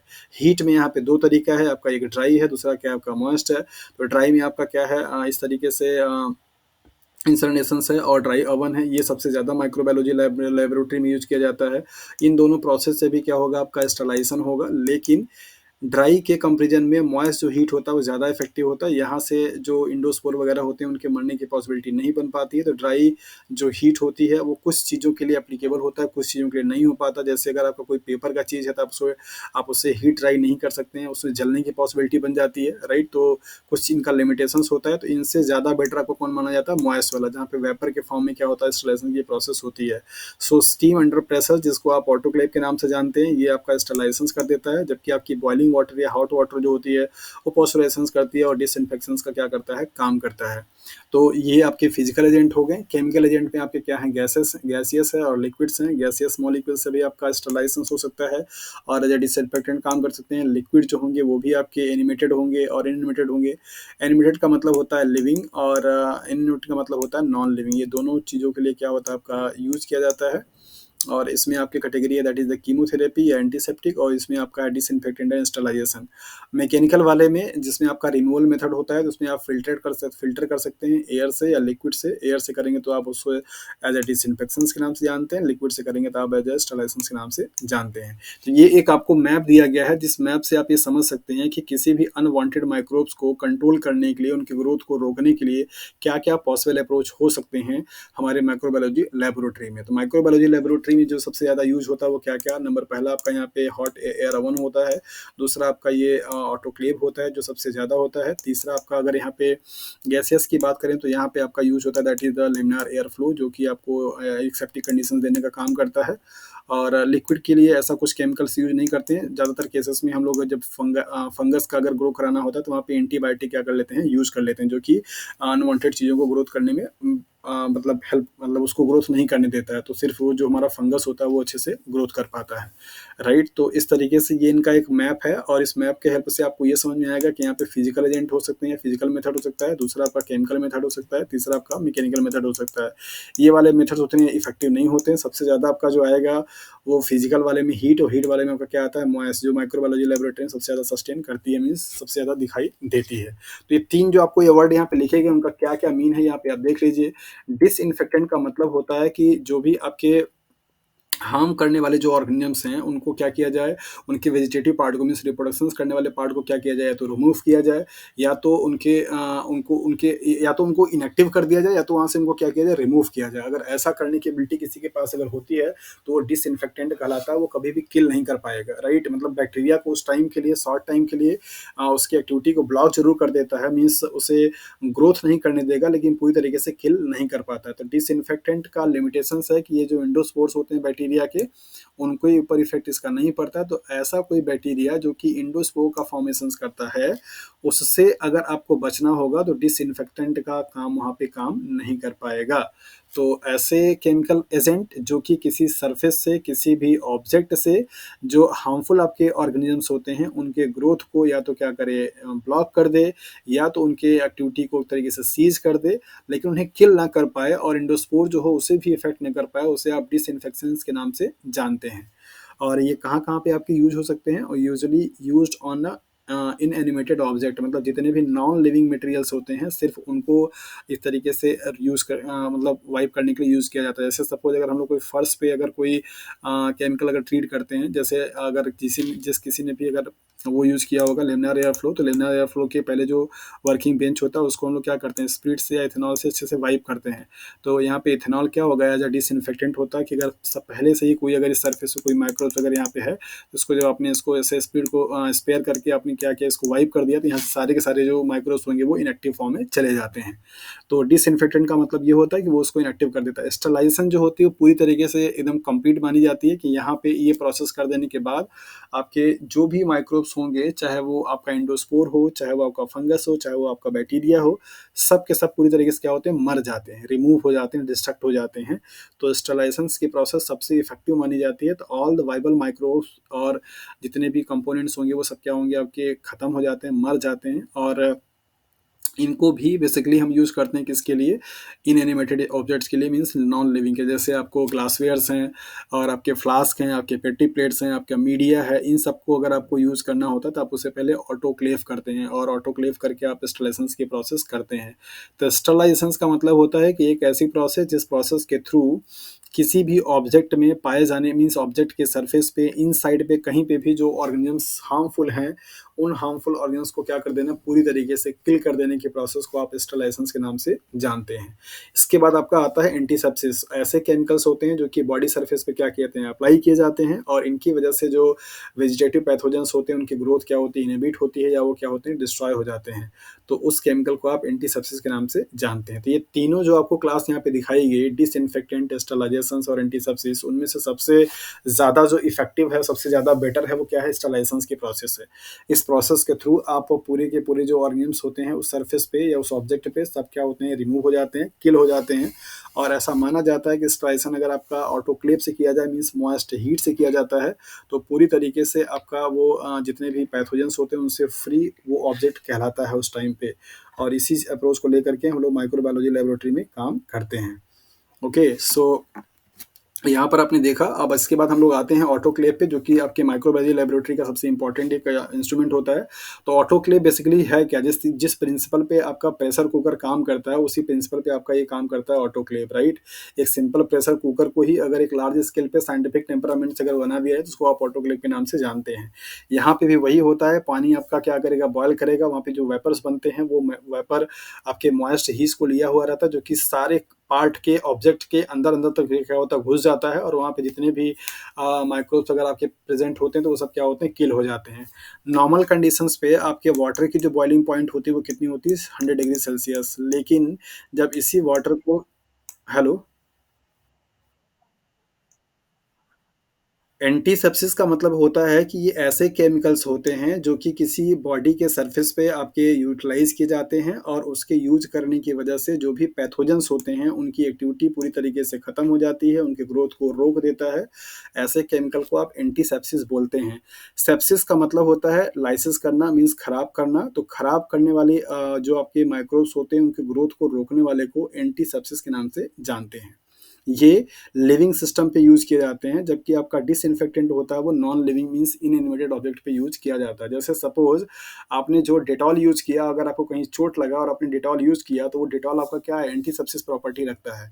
मतलब अगर उस आपके जो डैमेज वाले टिश्यूज होते हैं, डैमेज टिश्यू पे क्या होता है, आपका वहाँ ब्लड निकलता है। तो ब्लड एक बहुत अच्छा सोर्स ऑफ एनर्जी होता है। हमारा जो ब्लड होता है उसमें बहुत सारे न्यूट्रिएंट भरे हुए होते हैं। तो ब्लड के जरा सा भी बाहर आने पर वहाँ पे न्यूमरस नंबर ऑफ माइक्रोब्स क्या करते हैं, अटैक कर देते हैं, और उसमें से बहुत सारे माइक्रोब्स ऐसे भी होते हैं जो कि हमारे लिए क्या है, हार्मफुल होते हैं। तो वो माइक्रोब्स आपके ब्लड जहाँ पे आपका लीकेज हुआ, मीन्स कहीं पे भी आपकी टिश्यू डैमेज हुई, ब्लड अगर आपका वहाँ पे फ्लो हुआ, तो वहाँ पे बहुत सारे ढेर सारे क्या होते हैं, आपके माइक्रोब्स आकर के अटैक कर जाते हैं। आपने देखा होगा कि जहाँ कहीं भी चोट लगता है तुरंत आप डिटॉल से क्या करते हैं, वॉश कर देते हैं, ताकि मतलब कॉटन में लगाकर, ताकि आपका वहाँ पे अगर कोई माइक्रोब्स अगर अटैक कर रहा हो और उस लीकेज से या उस डैमेज टिश्यू से अगर आपकी बॉडी में इंटर करने की कोशिश कर रहा हो, तो उसको वहाँ पे ब्लॉक किया जाए ताकि फर्दर आपको कोई प्रॉब्लम ना हो। तो एंटीसेप्सिस का मतलब होता है ऐसे केमिकल्स जो कि आपके बॉडी के सरफेस पे यूज किए जाते हैं, और उनके यूज करने से उस सरफेस पे या उस एरिया में जितने भी आपके वाइबल्स वेजिटेटिव पैथोजेंस होंगे उनको डिस्ट्रॉय किया जाए, उनके ग्रोथ को इनहिबिट कर दिया जाए, तो उससे आप बोलते हैं एंटीसेप्सिस। जी हाँ, आपकी बॉडी जैसे, अब हमारी बॉडी पे अगर कोई पैथोजन से अगर अटैक करता है या अगर है, तो उसको हम लोग जैसे हम लोगों ने क्या अभी नॉर्मल टाइम पे हम लोगों ने सैनिटाइज़र यूज़ किया। तो सैनिटाइज़र क्या है, एक एंटीसेप्सिस है। उसको आप बार-बार अपने हैंड पे लगा करके उससे आपने अपनी हैंड को जो वॉश किया, वाइप किया, इसका मतलब ये हुआ कि एयर के कॉन्टैक्ट में जो माइक्रोब्स, जैसे एयर के साथ में, एयर में भी बहुत सारे माइक्रोब्स हैं।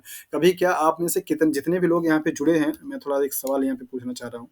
कित जितने लोग यहाँ पे जुड़े हैं, क्या आप लोगों ने कभी एयर के सैंपल से किसी माइक्रोब्स को प्लेट पे ग्रो कराया है?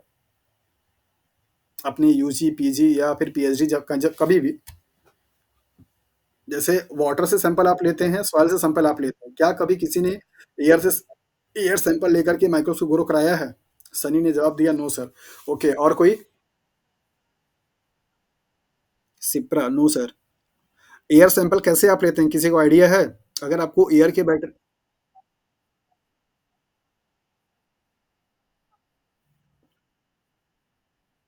तो ग्लिसरीन पे माइक्रोब्स क्यों ग्रो करेगा भाई? ग्लिसरीन तो विस्कस मीडिया होता है, वो कोई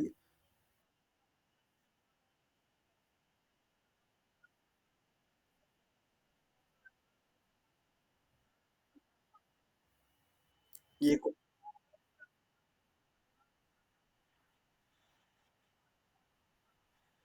media plays in open space, Shipra ने आप आंसर किया। ओके, आप जितने लोग भी बोल रहे हैं ठीक बोल रहे हैं। मतलब नॉर्मल कंडीशंस में हमारा क्या होता है कि हम उसको मीडिया को हमेशा इंक्लोज रखते हैं पेट्री प्लेट्स से, राइट? तो आपने ये जो पेट्री प्लेट से मीडिया को पोर किया हुआ है, अगार मीडिया, उसके लीड को आप ऐसे बड़ा दिखाते हैं, नीचे वाले पे पूरा मीडिया है या इसका कवर लीड है। जहाँ कहीं का आपको एयर का सैंपल लेना होता है, आप क्या करते हैं कि मीडिया को पहले पैक करके ले जाते हैं, मतलब अच्छे तरीके से रैप करके पॉली बैग में, और जिस एरिया का आपको सैंपल लेना होता है एयर का, वहाँ पे जा करके इस लीड को क्या करते हैं, आप ओपन कर देते हैं और 5 से 10 मिनट इसको ओपन फॉर्म में रखते हैं, फिर आप उसको लीड के लोग लगा करके लेके चले आते हैं और ला करके आप बीईडी इनक्यूबेटर में रख देते हैं। अर्ली मॉर्निंग देखते हैं तो यहाँ पे ढेर सारी कॉलोनी आपको क्या होती है, दिखाई देती है। तो इस तरीके से आप एयर सैंपल लेते हैं, तो सैंपल आप वाटर से भी ले सकते हैं, सैंपल आप सॉयल से भी ले सकते हैं, सैंपल आप क्या कर सकते हैं, एयर से भी ले सकते हैं बैक्टीरिया को देखने के लिए। आपको जान करके बड़ा आश्चर्य होगा कि इन तीनों सैंपल से जब सैंपलिंग की गई तो ये पाया गया कि एयर में सबसे ज़्यादा, एयर जो सैंपल किया गया आपका जो प्लेट था, उसमें बहुत ज़्यादा कॉलोनी देखने को मिली थी as compare to the soil वाले के। सबसे कम आपका आया था वाटर में, इसके बाद आपका आया था सॉइल में, सबसे ज़्यादा किसमें आया था, आपका एयर में। तो एयर जो होता है वो पूरा आपका भरा पड़ा हुआ है किससे, माइक्रोब्स से। हम लोग जितनी टाइम पे ये बात कर रहे हैं, मैं जितनी टाइम पे आपको ये डिलीवर कर रहा हूँ, न जाने कितने माइक्रोब्स एयर के थ्रू हमारी बॉडी में जा चुके हैं।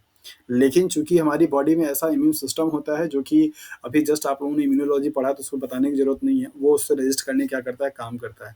हम दिन भर में अपने हाथ को न जाने कितनी बार इस तरीके से करते रहते हैं, कितनी बार अपने फेस भी इस तरीके से करते रहते हैं, तो ये हमारे हैंड्स में भी बहुत नंबर ऑफ मिलियंस जो है बैक्टीरिया से लगे हुए होते हैं। एक बार अगर आपने पॉकेट के जीन्स के पॉकेट में अगर आपने अपना हाथ एंटर किया और उसको निकाल करके आपने अपने फेस पे लगाया, तो इसको ये समझ लीजिए कि आपके हाथ से न जाने कितने बैक्टीरिया आपके फेस पे चले गए।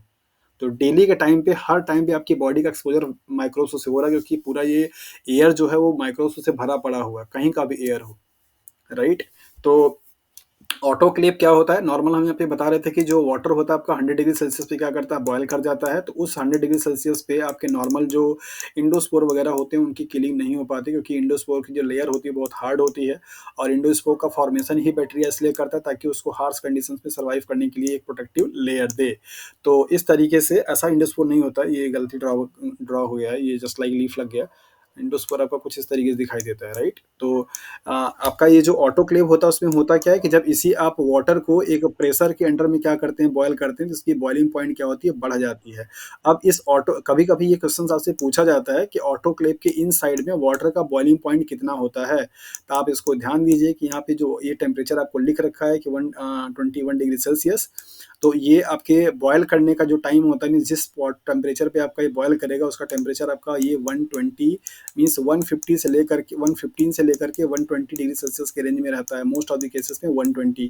तो आपका ऑटोक्लेव में जो पानी आपका बॉयल करता है, उस पानी की बॉइलिंग पॉइंट 100 से रेज करके क्या होती है, 120 हो जाती है, 121 हो जाती है। अब ये टेम्परेचर जो होता है जब स्टीम के फॉर्म में जाता है, तो आपको पता है कि नॉर्मल जो हीट होता है और आपके जो स्टीम हीट होती है वो ज़्यादा इफेक्टिव होती है, ज़्यादा किलिंग टाइप की होती है।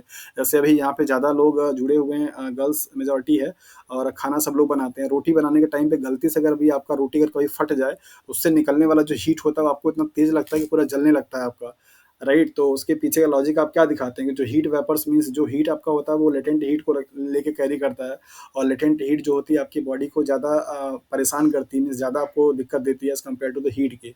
उसी आँच पे, जिस आँच पे आपका रोटी सिकाई हो रही थी, उसी आँच को आप अच्छे तरीके से आपका बॉडी या आपका हाथ ये टॉलरेट कर रहा था, लेकिन गलती से कभी अगर रोटी आपका फट जाए, तो उससे वेपर से लगने वाली जो आँच होती है आपको तुरंत जला देती है, आपको लगता है कि हाँ, जल गया मेरा हाथ।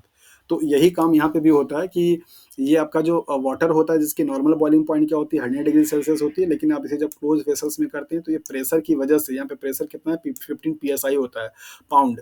तो ये 15 पीएसआई पे 120 डिग्री सेल्सियस टेम्परेचर पे वाटर क्या करता है, आपका बॉयल करता है, और नॉर्मली लगभग 10 से 12 मिनट तक अगर आप इस टेम्परेचर पे इसको अगर आप रख देते हैं, तो कोई भी माइक्रोब्स हो, कोई भी इंडोस्पोर हो, सब के सब क्या होते हैं, किल हो जाते हैं।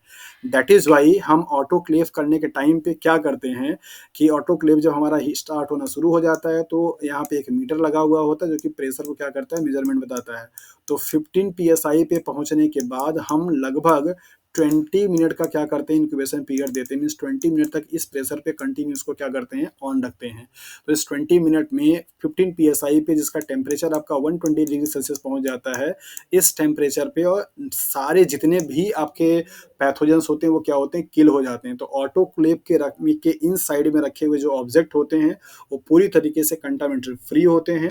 दैट इज वाई आप मीडिया में जो भी मीडिया बनाते हैं उसको ग्रो कराने से पहले ऑटोक्लेव का प्रोसेस करते हैं। तो ऑटोक्लेव एक हीट आपका जो मॉइस्ट हीट होता है उसके प्रिंसिपल पे ये काम करता है, और इसके अंदर की जो फीचर्स वो आपको यहाँ पे बता दिए गए हैं कि यूजुअली 121 डिग्री सेल्सियस हो जाता है 15 पीएसआई पे, और उसको हम 20 मिनट तक के लिए क्या करते हैं चलाते हैं। 10 से 12 मिनट में सारे के सारे इंडोर स्पोर्ट्स और स्मॉल जो वो होंगे वो सब क्या होते हैं, किल हो जाते हैं। ऑटोक्लेव में आप जितने भी ग्लास वेयर्स, प्लास्टिक वेयर्स, जितने भी फ्लास्क, जितने भी मीडिया, सारी चीज़ों क्या करते हैं इसमें स्टरलाइज आप कर पाते हैं, उसमें कोई प्रॉब्लम नहीं होती। चाहे वो प्लास्टिक का हो, चाहे वो आपका कांच का चीज़ हो, चाहे वो आपका मीडिया हो, उन सब चीज़ों को क्या करते हैं आप कर देते हैं। यहाँ पे आपको एक टेबल दिया गया है, इस टेबल में आपको ये बताया गया है कि कौन कौन से ऑर्गेनिजम्स के लिए कितना आपका जो वो होगा वो रहेगा, इसके लिए आपको यहाँ पे दिया गया है। तो ईस्ट का जो वेजिटेटिव सेल्स होता है 5 मिनट तक जो है आपका 50 to 60 डिग्री सेल्सियस पे क्या कर सकता है, वो करेगा। तो ये आपको यहाँ पे दिया गया है। इससे सवाल आपका बनेगा नहीं, बट ये सिर्फ जानकारी के लिए है कि आप यहाँ पे देख लीजिए कि जो आपके माइक्रोब्स की कैटेगरी है उनमें से सबसे ज़्यादा खतरनाक कौन है, या किसको किल करने के लिए कितनी टाइम का ड्यूरेशन सही होता है। तो यहाँ पर आपका ये ऑटोक्लेव का एक इंस्ट्रूमेंट है जो कि देखने में ऐसा लगता है। होपफुली यहाँ पे जितने लोग भी जुड़े हैं सब लोगों ने इस ऑटोक्लेव को देखा होगा, चाहे वो बायोटेक के स्टूडेंट हो, चाहे वो माइक्रोबायोलॉजी के हो, चाहे वो बायोकेमिस्ट्री के हो। कहीं पे भी आप जाएंगे तो ऑटोक्लेव आपको देखने को जरूर मिलेगा, जो कि माइक्रोबायोलॉजी के लिए एसेंशियल वो होती है। तो ये आपका पूरा एक केबिन होता है, इसके अंदर में पूरा ऐसे कंटेनर होता है जिसमें कंटेनर में स्पेस होता है ऑब्जेक्ट को रखने के लिए, और इसके कंटेनर के बाहर आपका ये एरिया ऐसे पूरा खाली होता है, और इस एरिया में क्या होता है, यहाँ पे लिक्विड भरे हुए होते हैं, पानी भरा हुआ होता है, और यही पानी आपका क्या करेगा, वेपर बनाने का काम करता है। ऊपर से यहाँ पे एक ऐसे कैप लगी होती है जो कि पूरा एयर टाइट होती है। यहाँ साइड में आपका प्रेशर रिलीज करने वाली एक नॉब होती है, यहाँ पे आपका एक मीटर लगा हुआ होता है जो कि आपको प्रेशर उसको बताता है। तो आप इसको क्या करते हैं, इसमें ऑब्जेक्ट को रख करके इसको एयर टाइट बंद कर देते हैं। फिर ये अपना 50, ये जो दिखाई दे रहा है आपको ऐसे, ये 15 पीएसआई पे जब यहाँ पे जाता है तो आप इसको टाइम को क्या करते हैं, नोट कर लेते हैं कि 20 मिनट के बाद आपको इसको क्या करना होता है, हटा देना होता है, मीन्स बंद कर देना होता है। ये आप आज के डेट में ये ऑटो कट वाले आते हैं कि 15 पीएसआई पे जाएगा तो उसके बाद आपका प्रेशर बढ़ेगा ही नहीं, वो उतने पे ही रह जाता है। तो आपको जब 15 पीएसआई पे प्रेशर पहुंच जाता है आप वहाँ पे टाइम नोट कर लेते हैं कि अच्छा अब से 20 मिनट तक हमको इस पे रखना होता है। आप उसको निकाल के फिर अपना फर्दर आप यूज करते हैं। कौन कौन से इक्विपमेंट होते हैं माइक्रोबियल कल्चर्स को कल्चर के टाइम पे जो कि यूज किए जाते हैं, तो आप इन इक्विपमेंट का पहले एक सफ़र कर लीजिए क्या क्या होता है।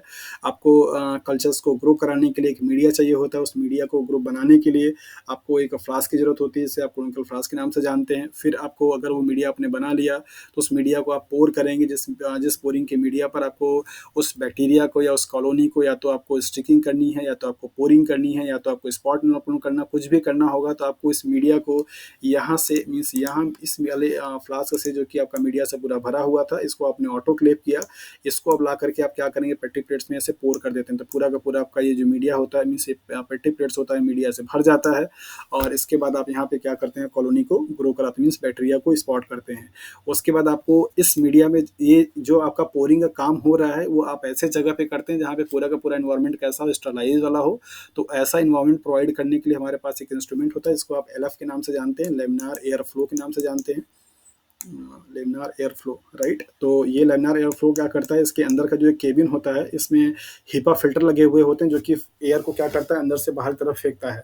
तो कोई भी आपका एयर बाहर से अंदर की तरफ नहीं जा पाता है, और अंदर का पूरा एयर जो होता है वो स्टरलाइज फॉर्म में रहता है। तो ये आपका वर्किंग बेंच होता है। आप यहाँ पे सारे अपने इक्विपमेंट जितना भी सामान आपको यूज़ करना होता है ये रख लेते हैं। यहाँ पे आपका एक स्प्रिट लैंप होती है जो कि फ्लेम चलता रहता है, और इसके साथ में ही आप यहाँ पे जो भी चाहे पोरिंग का काम, चाहे प्लेटिंग का काम, कोई भी काम होता है आप यहाँ पे करते हैं। तो ये इसको आप लेमिनार एयर फ्लो के नाम से जानते हैं। तो ये जो काम आपने मीडिया ट्रांसफर करने का देखा, ये मीडिया ट्रांसफर का काम आप ऐसे ओपन एनवायरनमेंट पर नहीं करते हैं, वो कहाँ पे करते हैं, एलएफ में करते हैं, लेमिनार एयर फ्लो के इनसाइड में। इसके बाद आपने जब मीडिया को पोर कर लिया और आपने कल्चर्स यहाँ पे कल्चर लेकर के आपने इसमें क्या किया, स्पॉट इनोकुलेशन कर दिया या स्टिकिंग कर दिया, तो इसको फेवरेबल सूटेबल कंडीशंस चाहिए होता है। अगर आपने ब्रॉथ मीडिया बनाया हुआ तो आपको उसको प्रॉपर एजिटेट करना पड़ता है, एजिटेट करना पड़ता है, मीन्स उसको रोटेट करना होता है। उस रोटेट को करने के लिए हमारे पास एक इंस्ट्रूमेंट होता है, इसका नाम है शेकर इनक्यूबेटर। इसमें ऑप्शंस होते हैं कि आप इसकी स्पीड को अपने हिसाब से सेट कर सकते हैं। नॉर्मल कंडीशंस में बैक्टीरिया को ग्रो करने के लिए हम लोग 120 आरपीएम पे क्या करते हैं, सेट करते हैं, और इसके बाद इसका टेम्परेचर आपका क्या होता है, 28 से लेकर के 30 डिग्री सेल्सियस पे क्या किया जाता है, सेट किया जाता है।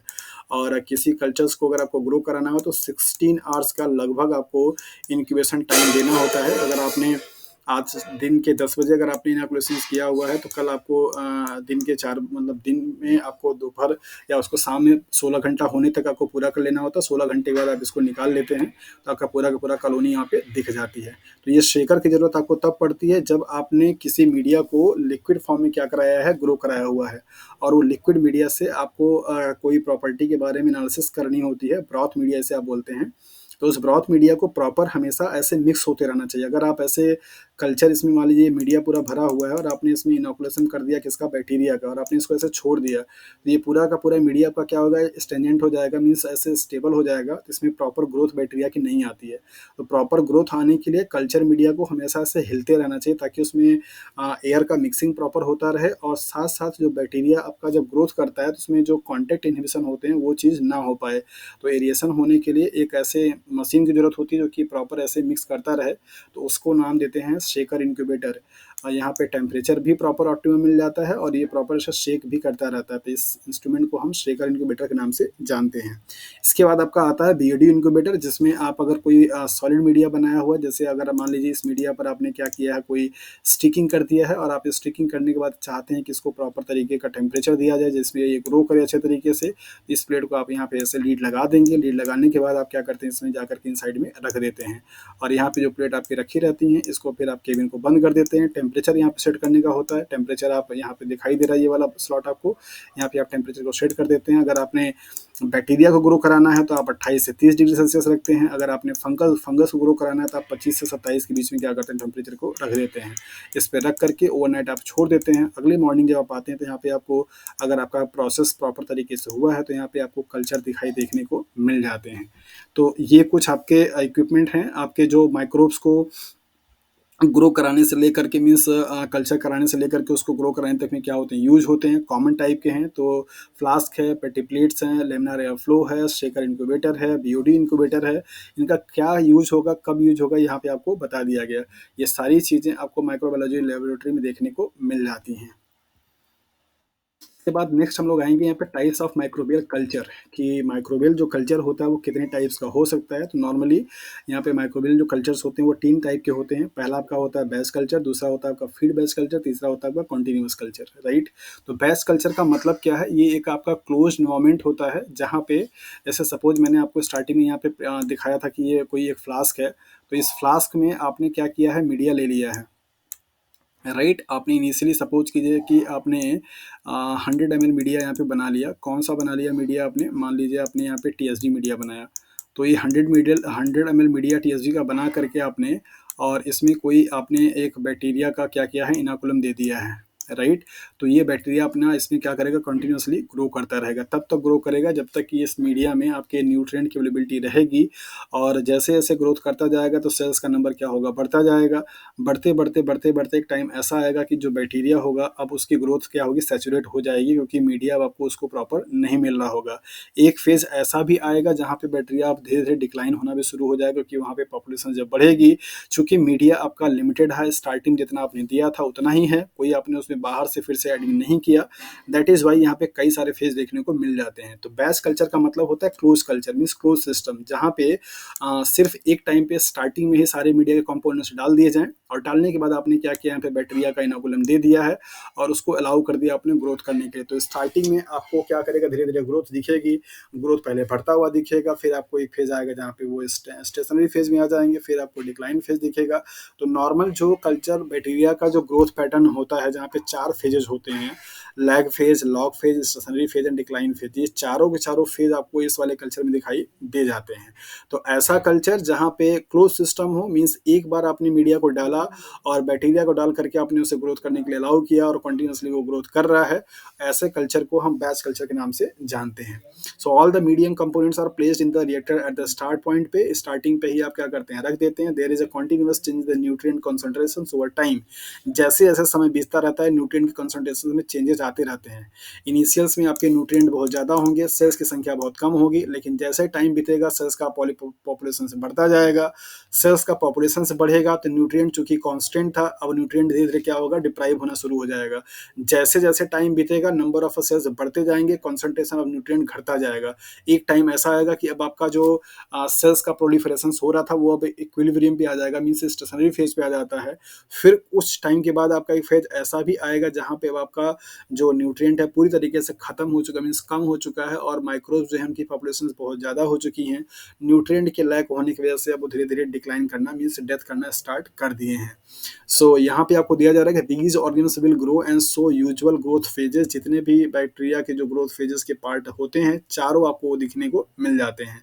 तो ये बैच कल्चर का आप यूज कहाँ पे करते हैं, यहाँ से सवाल आपको बन जाता है कि बैच कल्चर का मीन क्या है, आपने ये जान लिया, और ये प्रोसेस किस पर्पस के लिए यूज की जाती है। तो यहाँ पे आपको बताया जा रहा है कि it is beneficial for the production of biomass.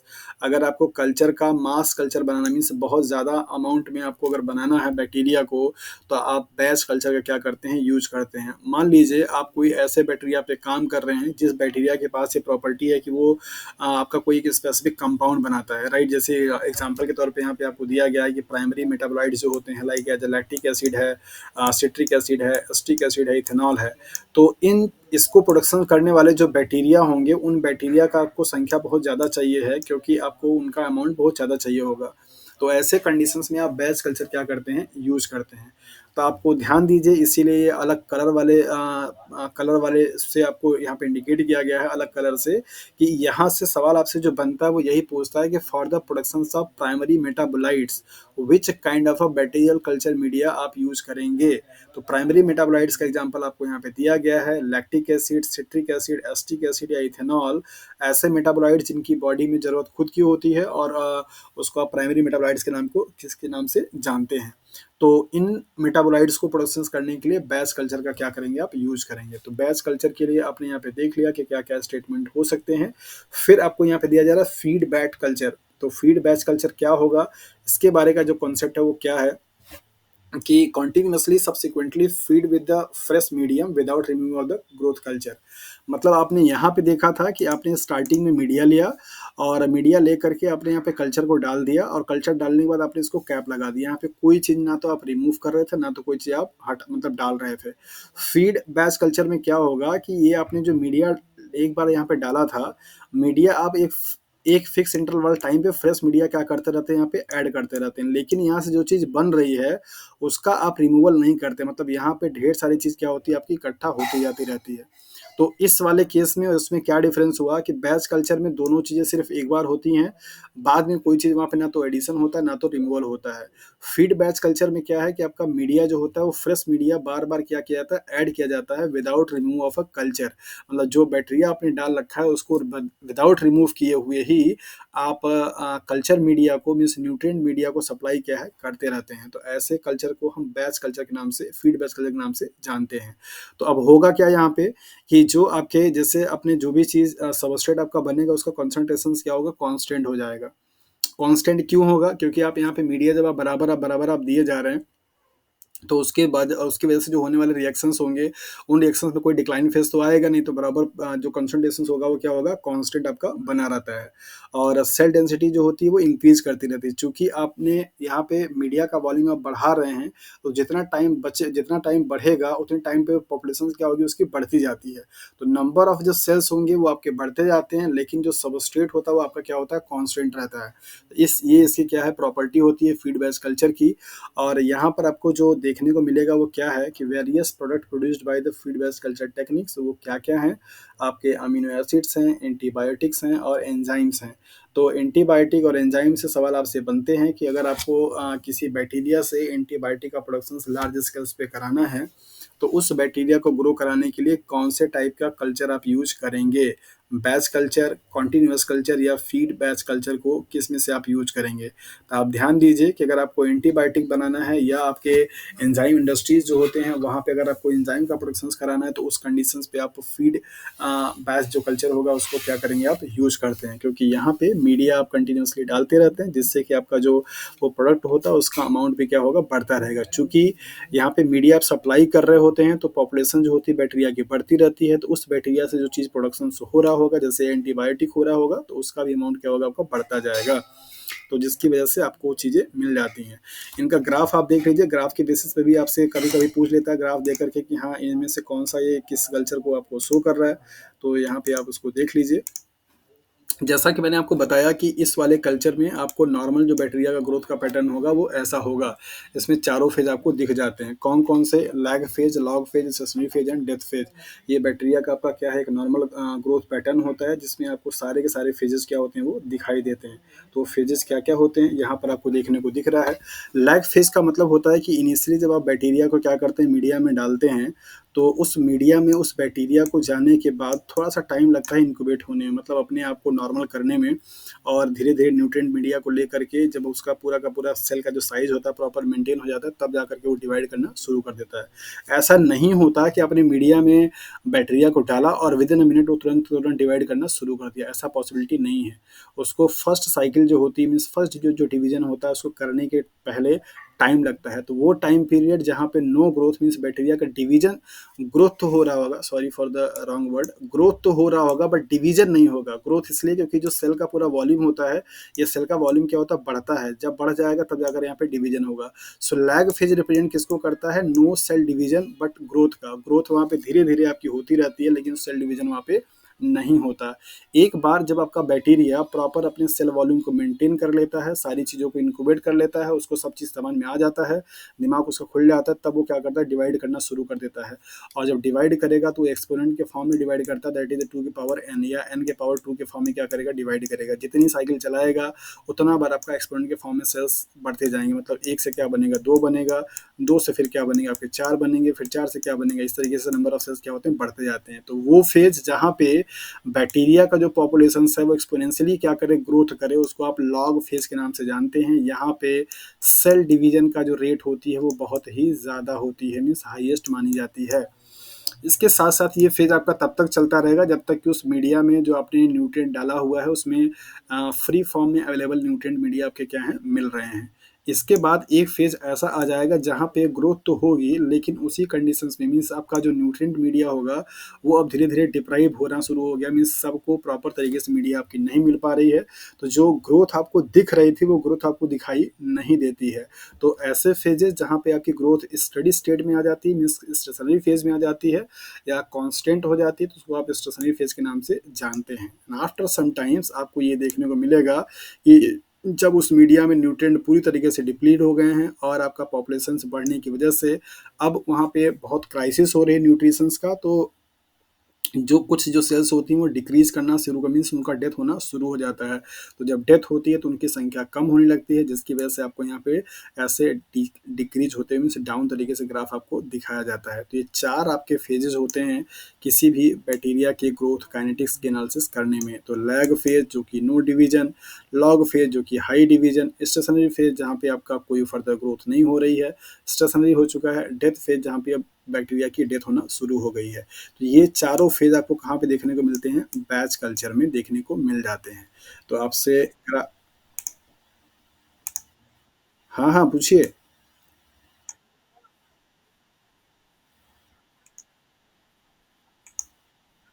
क्या चीज़?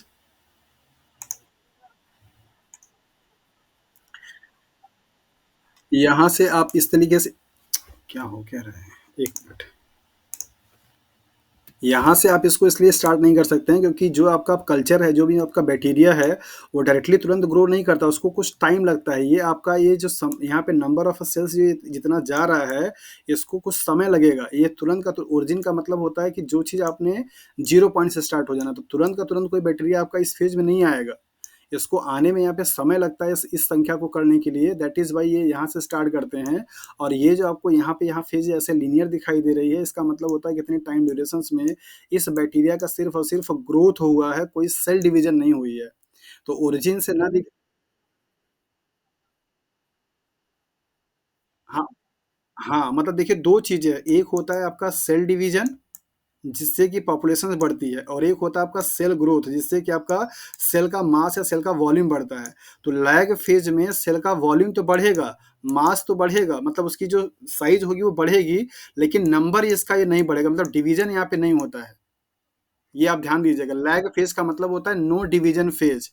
लॉग फेज का मतलब होता है high division phase, stationary phase का मतलब होता है कांस्टेंट इक्विलिब्रियम स्टेडी स्टेट, और डेथ फेज का मतलब होता है डिक्लाइन फेज। तो लैग फेज में कभी भी सेल डिवाइड नहीं करेगी, मीन्स वहां पे डिवीजन नहीं होगा। यहाँ पे जब आप इस बैक्टीरिया को, बैक्टीरिया नॉर्मली कहते था कल्चर मीडिया में था, मतलब एक आपने उसको ट्यूब में रख रखा था, वो करके प्रिजर्व करके आपने इसको निकाल करके यहाँ पे एक बड़े से फ्लास्क में क्या किया, डाल दिया मीडिया में। तो ये बैक्टीरिया जब यहाँ पर आता है ना, तो इसका ये वाला कंडीशन आप फ्रिज में रखते हैं, कहाँ पे रखते हैं, फ्रिज में रखते हैं, राइट। तो फ्रिज से निकाल के आप रिवाइव करते हैं। तो यहाँ से यहाँ जब ये आता है ना, तो इसका ये इन्वायरमेंट थोड़ा सा चेंज हो जाता है, तो इसको इस वाले मीडिया में सर्वाइव करने के लिए, मतलब अपने आप को नॉर्मल बनाने में थोड़ा टाइम लगता है। और इसके बाद वो बैक्टीरिया फिर से क्या करेगा, अपने आप को थोड़ा रिज्यूम करता है और अपने सेल के वॉल्यूम को इंक्रीज करना शुरू करता है। तो जितना टाइम बैक्टीरिया को अपने आप को उस नए इन्वायरमेंट में जा करके अडाप्ट करने में, साथ साथ उस सेल के वॉल्यूम को अचीव करने में, जो कि अब जाकर के फर्दर डिवीजन में पार्टिसिपेट करेगा या डिवीजन कर पाएगा, उसी टाइम ड्यूरेशन को आप लैग फेज के नाम से जानते हैं। समझ में आया सनी जी? आगे बढ़ें।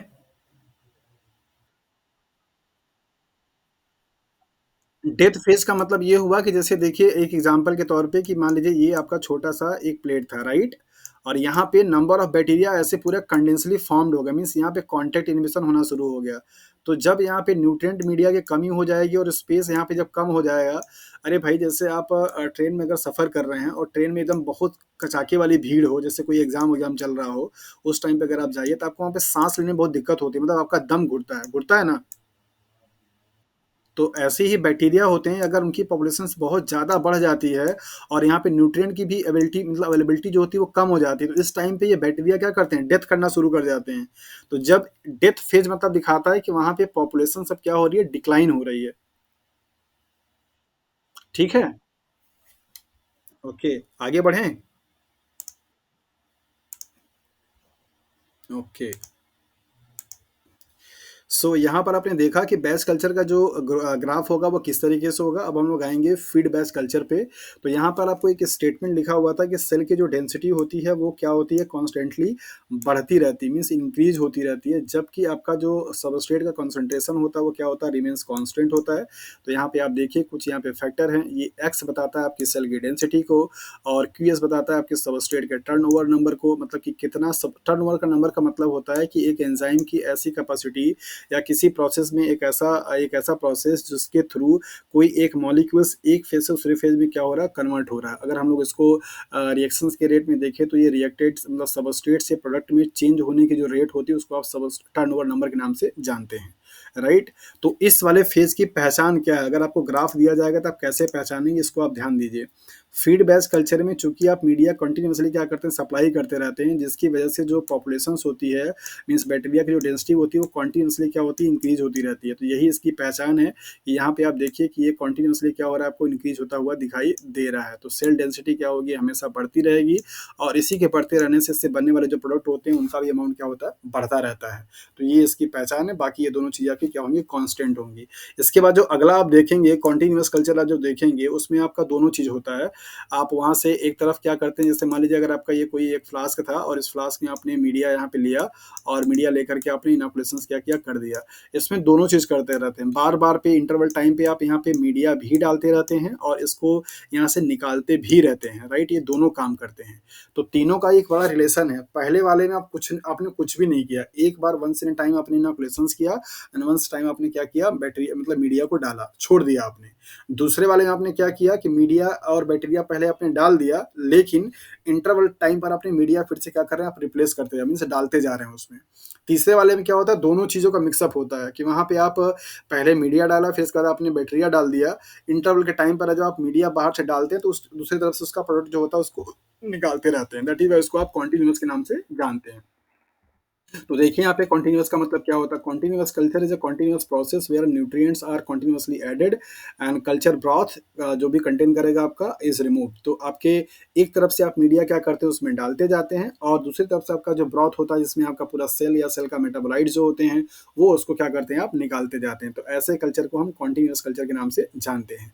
अब इस कॉन्टिन्यूअस कल्चर में दो आपके टर्म्स आते हैं, कीमोस्टैट्स एंड टर्बिडोस्टैट्स। तो ये आपसे यहाँ से सवाल पूछा जाता है कि किस कंडीशंस के लिए आप कीमोस्टैट यूज करेंगे और किस कंडीशंस के लिए आप टर्बिडोस्टैट टर्म यूज करेंगे। तो जब आपका जो न्यूट्रिएंट है वो कंटिन्यूअसली क्या हो, सप्लाइड हो रहा हो at a constant flow rate से, मतलब केमिकल जो हो आपका क्या हो, कांस्टेंट हो, तो उस कंडीशंस को आप कीमोस्टैट के नाम से जानते हैं। Chemo means chemical, stat means constant. तो ऐसे फेजेस को आप क्या बोलते हैं, दैट इज द कीमोस्टैट्स।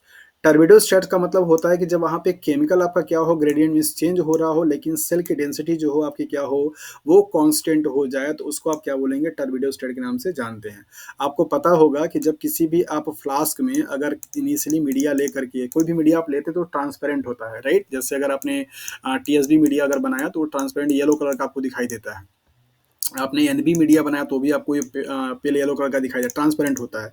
जब आप इसमें बैक्टीरिया को डालते हैं, ये कॉलोनी को आपने यहाँ पे डाल दिया इनोकुलम से, जब ये जैसे जैसे ग्रोथ करता है ना, वैसे वैसे आपका ये मीडिया ट्रांसपेरेंट से अब ट्रांसलूसेंट में या फाइनली ओपेक में क्या होता है, चेंज होता जाता है। तो उसको आप बोलते हैं टर्बिडिटी। क्या बोलते हैं, टर्बिडिटी। ये जो आपने स्पेक्ट्रोस्कोपी पढ़ा है, उस स्पेक्ट्रोस्कोपी में आपको यही बताया जाता है कि आप सेल के डेंस मींस टर्बिडिटी को देख करके, टर्बिडिटी जो होती है वो ओडी के वैल्यू के डायरेक्टली प्रोपोर्शनल होती है, मींस एब्जॉर्बेंस के डायरेक्टली होती है। जितना ज़्यादा सेल्स में मींस आपके ये ट्यूब में या फ्लास्क में टर्बिडिटी देखेगी, मीन्स आपका वो जो ट्रांसपेरेंसी थी जितना ज़्यादा कम होता जाता है, उतना ज़्यादा वहाँ पे सेल्स का पॉपुलेशन क्या होता है, बढ़ता जाता है। तो टर्बिडिटी से वर्ड आया टर्बिडो, राइट। टर्बिडिटी अगर आपकी क्या होगी, मीन्स जेल जो टर्बिडिटी किसको दिखा रहा है, सेल के डेंसिटी को, सेल के नंबर को। तो जब सेल का नंबर या सेल की डेंसिटी क्या हो जाए, अगर कांस्टेंट हो जाए, तो उसको बोलते हैं टर्बिडोस्टैट्स। और केमिकल मीन्स जो आपके मीडिया होते हैं, अगर वो कांस्टेंट हो जाए तो उसको क्या बोलेंगे, आपको कीमोस्टैट्स। तो यहाँ पे आप देखिए दोनों प्रोसेस होता है, चूंकि आप मीडिया को क्या करते रहते हैं, डालते भी रहते हैं, और यहाँ से आपको जो कल्चर होता है ब्रॉथ उसको आप निकालते रहते हैं। तो अगर एक एक फेज ऐसा है जहाँ पे केमिकल आपके कांस्टेंट हो तो उसे आप कीमोस्टेट बोलते हैं। एक फेज ऐसा है जहाँ पे सेल की डेंसिटी कांस्टेंट हो तो उसे टर्बिडोस्टेट के नाम से जानते हैं। तो टर्बिडो जो वर्ड लिया गया कहाँ से लिया गया, टर्बिडिटी से लिया गया। टर्बिडिटी क्या बताता है, सेल्स के पॉपुलेशन को बताता है कि जब आप स्टार्टिंग में मीडिया रखते हैं तो वो मीडिया आपका कैसा होता है, दैट इज द ट्रांसपेरेंट होता है।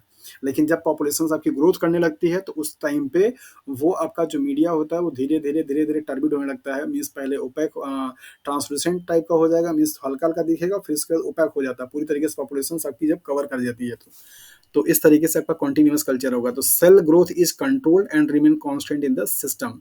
तो टर्बिडो स्टेट को आप तब बताते हैं जब आपका सेल का जो ग्रोथ है या जो आपकी डेंसिटी है वो कांस्टेंट हो, और आपका जो अ, वो हो क्या हो, वेरिएशंस करता रहे। तो ये आपका कंटिन्यूअस जो कल्चर होगा कब आप यूज़ कर सकते हैं, ये पॉइंट आपका बड़ा इंपॉर्टेंट है। एससीपी के नाम से जाना जाता है। और बायोटेक्नोलॉजी सेल, देखिए हो, टर्बिडो स्टेट का मतलब होता है कि जहाँ पे सेल कांस्टेंट हो जाए, मतलब कि जैसे जो न्यूट्रिएंट मीडिया होता है उसी के बेस पे डिपेंड करता है आपका क्या, दैट इज द सेल्स का पॉपुलेशन मींस सेल का डिवीजन, राइट। तो जैसे आपने मीडिया सपोज आपने यहाँ पे डाला तो पहले इस मीडिया को यूज करके सेल्स क्या करेगा, आपका ग्रोथ फेज में जाएगा। कुछ टाइम के बाद क्या होता है, आपका स्टेशनरी फेज में आना शुरू होता है, फिर आपका डिक्लाइन होता है। तो ये जो ग्रोथ फेज का टाइम होता है ना, ये हमने यहाँ पे पैरामीटर से मेजरमेंट कर लेते हैं कि अच्छा अगर हम 100 ml मीडिया अगर आप डालते हैं तो उस 100 ml मीडिया को इसको कंज्यूम करके इस फेज में आने मान लीजिए 5 मिनट का टाइम लगता है। तो हर 5 मिनट के बाद ये 100 ml मीडिया क्या करते हैं, डालते रहते हैं, ताकि हमेशा ये जो आपका नंबर है वो इसी फेज में बना रहे, ये वाला फेज आपका ना आने पाए। तो ऐसे फेजेस को हम टर्बिडो स्टेट के नाम से जानते हैं। ये एक्चुअली इंडस्ट्रियल प्रोसेस है और ये लार्ज स्केल पे किया जाता है। जो फर्मेंटर्स होते हैं उनमें ये तरीका प्रोसेस आपका यूज करते हैं। तो वहाँ पे सेटिंग होती है, मतलब ऐसा किए रहते हैं, सब सारी चीज़ें मेजर्ड वैल्यू होती है लार्ज स्केल पे कि हाँ इतना अमाउंट अगर हम मीडिया डाल रहे हैं, 1000 लीटर अगर डालते हैं तो ये कितना टाइम तक ये आपका जो पूरा इतना कल्चर है वो उतना कंज़्यूम कर पाएगा। ये ईज़ी होता है निकालना, जैसे मैंने अपने पीएचडी के टाइम पे ये निकाल लिया था। हमने ये ग्रोथ काइनेटिक्स मैंने अपने 5 बैक्टीरिया का किया था और बहुत मुश्किल होता है ग्रोथ काइनेटिक्स का करना, क्योंकि हर 30 मिनट पे आपको स्पेक्ट्रोफोटोमीटर पे रीडिंग लेनी होती है। आप वहाँ पे पहले लैमिनार एयर फ्लो में जाके सैंपल लेते हैं, फिर आपका उसको ऑटोक्लेव, फिर उसको शेकर पे लगाते हैं, फिर आप इसको लेकर के ओडी लेते हैं, फिर 30 मिनट के बाद पूरा प्रोसेस आपको यही करना रहता है। तो ओडी की वैल्यू आपको तब तक लेना होता है जब तक कि आपकी ओडी की वैल्यू ऐसे बढ़ती रहती है। बढ़ने के बाद फिर धीरे-धीरे 10 रीडिंग तो आपकी कांस्टेंट होती है, फिर आपकी रीडिंग क्या होती है, ओडी की वैल्यू घटने लगती है। तो उन सारी वैल्यू को जब आप फिट करते हैं, आज तो अभी मैं ग्राफ नहीं लगाया हूँ, अदरवाइज़ मैं अपना जो बैक्टीरिया ग्रोथ काइनेटिक्स किया था उसका ग्राफ आपको दिखा सकता था कि आपका ये जो फेज़ देखने को मिलता है, ये फेज़ आकर के ये फेज़ आने में समझ लीजिए जब मैंने अपना एक्सपेरिमेंट किया था तो सुबह के 6 बजे से मैंने ये ग्रोथ काइनेटिक्स करना शुरू किया था। नवंबर का महीना था, मंथ था, और रात के साढ़े 12 बजे तक मैं लेबोरेटरी में काम करता रहा था। तब तक आपका ये वाले फेज़ से ये फेज़ आने में हालत मेरी एकदम पूरी खराब हो गई थी। मतलब कंटिन्यू 30 मिनट पे भी आपको ये रीडिंग लेनी होती है। सुबह के उस दिन खाना भी खाने का मौका नहीं मिल पाता है। 6 बजे से लेकर के रात के साढ़े 12 बजे तक ये स्पेक्ट्रोफोटोमीटर पे जाना, शेकर पे जाना, लेमिनार पे जाना, ये काम करते-करते जाकर के ये वाली जब फ़ेज़ आई, तो ये फ़ेज़ आते-आते रात के साढ़े 12 बज गया था। जो मेरा ग्राफ बना था वो पूरा ये डिक्लाइन फ़ेज़ का ऐसे पूरा लटकता हुआ नहीं दिखता, जैसा कि आपने यहाँ पे देखा, ये आपको बहुत प्रॉपर ऐसे दिख रहा है ना ये वाला फ़ेज़। मेरे वाले ग्राफ में आपको सिर्फ़ ये यहाँ तक दिखेगा, मतलब इतना फ़ेज़ आते-आते सुबह 6 बजे से लेकर के रात के साढ़े 12 बज गए थे, तो हालत एकदम पूरी तरीके से, जैसे कहते हैं ना कि पूरा झील निकल जाना, मतलब जितनी एनर्जी थी सब खत्म हो गई थी, एग्ज़ॉस्ट हो गया था। लगा था कि बस अब ओडी की वैल्यू कैसे कम आ जाए और इसके बाद इसको बंद कर देते हैं। तो ये जो फ़ेज़ आप देख रहे हैं 4, ये फ़ेज़ आता है और इसको करने के लिए बड़ा रिगरस मेहनत करना पड़ता है और हालत बड़ी ख़राब हो जाती है। और अगर ज़्यादा अच्छा रहता है कि अगर 1-2 लोग साथ में रहते हैं तो काम अच्छा हो पाता है। एनीवे वो तो खैर आप लोग जब करेंगे तो देखेंगे। तो कंटीन्यूअस कल्चर आपने देख लिया यहाँ पे, और कंटीन्यूअस कल्चर का आप यूज़ कहाँ पे करेंगे? एससीपी के लिए। बायोटेक्नोलॉजी के लिए एससीपी बड़ा फेवरेट टॉपिक होता है। सिंगल सेल प्रोटीन कहाँ पे आप यूज़ करते हैं, किस टाइप की मीडिया से आप बना सकते हैं। तो सिंगल सेल प्रोटीन बनाने के लिए आप कंटीन्यूअस कल्चर का क्या करते हैं, यूज़ करते हैं। इस पॉइंट को भी आप इंपॉर्टेंट नोट कर लीजिए, ये कई बार आपके एग्जाम में पूछे गए हैं। ऑर्गेनिक सॉल्वेंट और स्टार्टर के रूप में यहाँ पे आप इनको यूज़ कर सकते हैं बनाने के लिए। ऑर्गेनिक सॉल्वेंट मतलब जो भी है, इथेनॉल का प्रोडक्शन करा सकते हैं इन सब का। इसका कल्चर, इसका जो ग्राफ आपको देखने को मिलेगा वहाँ पे आपको इस तरीके से दिख जाता है, जहाँ पे सारी चीज़ें आपको कांस्टेंट दिखाई दे रही हैं। चूँकि यहाँ पे दोनों चीज़ें हो रही, मीन्स एक रेगुलर इंटरवल टाइम पर आपको मीडिया डाला भी जा रहा है और आपके ब्रॉथ निकाले भी जा रहे हैं, तो यहाँ पे सेल की जो डेंसिटी होगी वो भी कांस्टेंट होगी, टर्नओवर जो नंबर होगा वो भी कांस्टेंट होगा, सबस्ट्रेट जो होगा वो भी आपका कांस्टेंट दिखाई देगा। तो ये ग्राफ प्लीज़ आप लोग समझ लीजिए, ग्राफ के बेसिस पे भी आपको ये देकर पूछता है कि कौन सा टाइप का आपका कल्चर ये हो रहा है। ओके, सो नेक्स्ट हम लोग अब बात करेंगे माइक्रोबियल ग्रोथ काइनेटिक्स के बारे में, ग्रोथ कर्व के बारे में। तो जैसा आपने अभी बैच कल्चर में देखा था, वही आपका ग्रोथ कर्व होता है। बैक्टीरिया के 4 फेजेज होते हैं। इन 4 फेजेस को आप lag phase, log phase, stationary phase and death phase या डिक्लाइन फेज या सेंसेशन फेज के नाम से जानते हैं। सो इस फेज में आपका क्या काम होगा, मतलब बैक्टीरिया अपने आप को इनक्यूबेट करता है और सिर्फ आपका क्या करेगा, ग्रोथ करेगा, बट यहाँ पे डिवीजन आपका नहीं होगा। इस बात को आपने ध्यान दिया, तो ग्रोथ तो होगा बट नो डिवीजन। यहाँ पे आपका क्या होगा, एक्सपोनेंशियल डिवीजन होता है, मीन्स बहुत तेजी से ग्रोथ हो तो होने लगता है, ये सबसे बेस्ट फेज माना जाता है। और इसके बाद आपका स्टेशनरी फेज, जहाँ पे स्टडी स्टेट आ जाता है, मीन्स यहाँ पे जो आपकी ग्रोथ हो रही होगी और जो डेथ हो रही होगी वो बराबर बराबर हो जाती है। सेंसेशन फेज का मतलब होता है यहाँ पे अब मरने वाली सेल्स की संख्या आपकी ज़्यादा हो जाती है और बनने वाली संख्या सेल्स की आपकी कम होती है। सवाल आपसे यहाँ से पूछा जाता है कि अगर आपको किसी माइक्रोबियल का सेकेंडरी मेटाबोलाइट्स का प्रोडक्शन कराना है, मान लीजिए एंटीबायोटिक्स जो होते हैं वो सेकेंडरी मेटाबोलाइट्स होते हैं, राइट। तो कोई आपका माइक्रोब्स है जो कि एंटीबॉडी क्या कर रहा है, बना रहा है, और आप अगर एंटीबॉडी के प्रोडक्शंस को ज़्यादा चाहते हैं, उसके नंबर को ज़्यादा चाहते हैं, तो आप बैक्टीरिया के किस फेज से क्या करेंगे, निकालेंगे, या बैक्टीरिया के किस फेज को बढ़ाएंगे, किस फेज में आपको एंटीबायोटिक देखने को मिलेगा। तो ध्यान से सुनिए अच्छे तरीके से, जितने भी ऑल सेकेंडरी मेटाबोलाइट्स जो होंगे वो आपके कहाँ पे प्रोड्यूस होंगे भैया, that is the stationary phase में।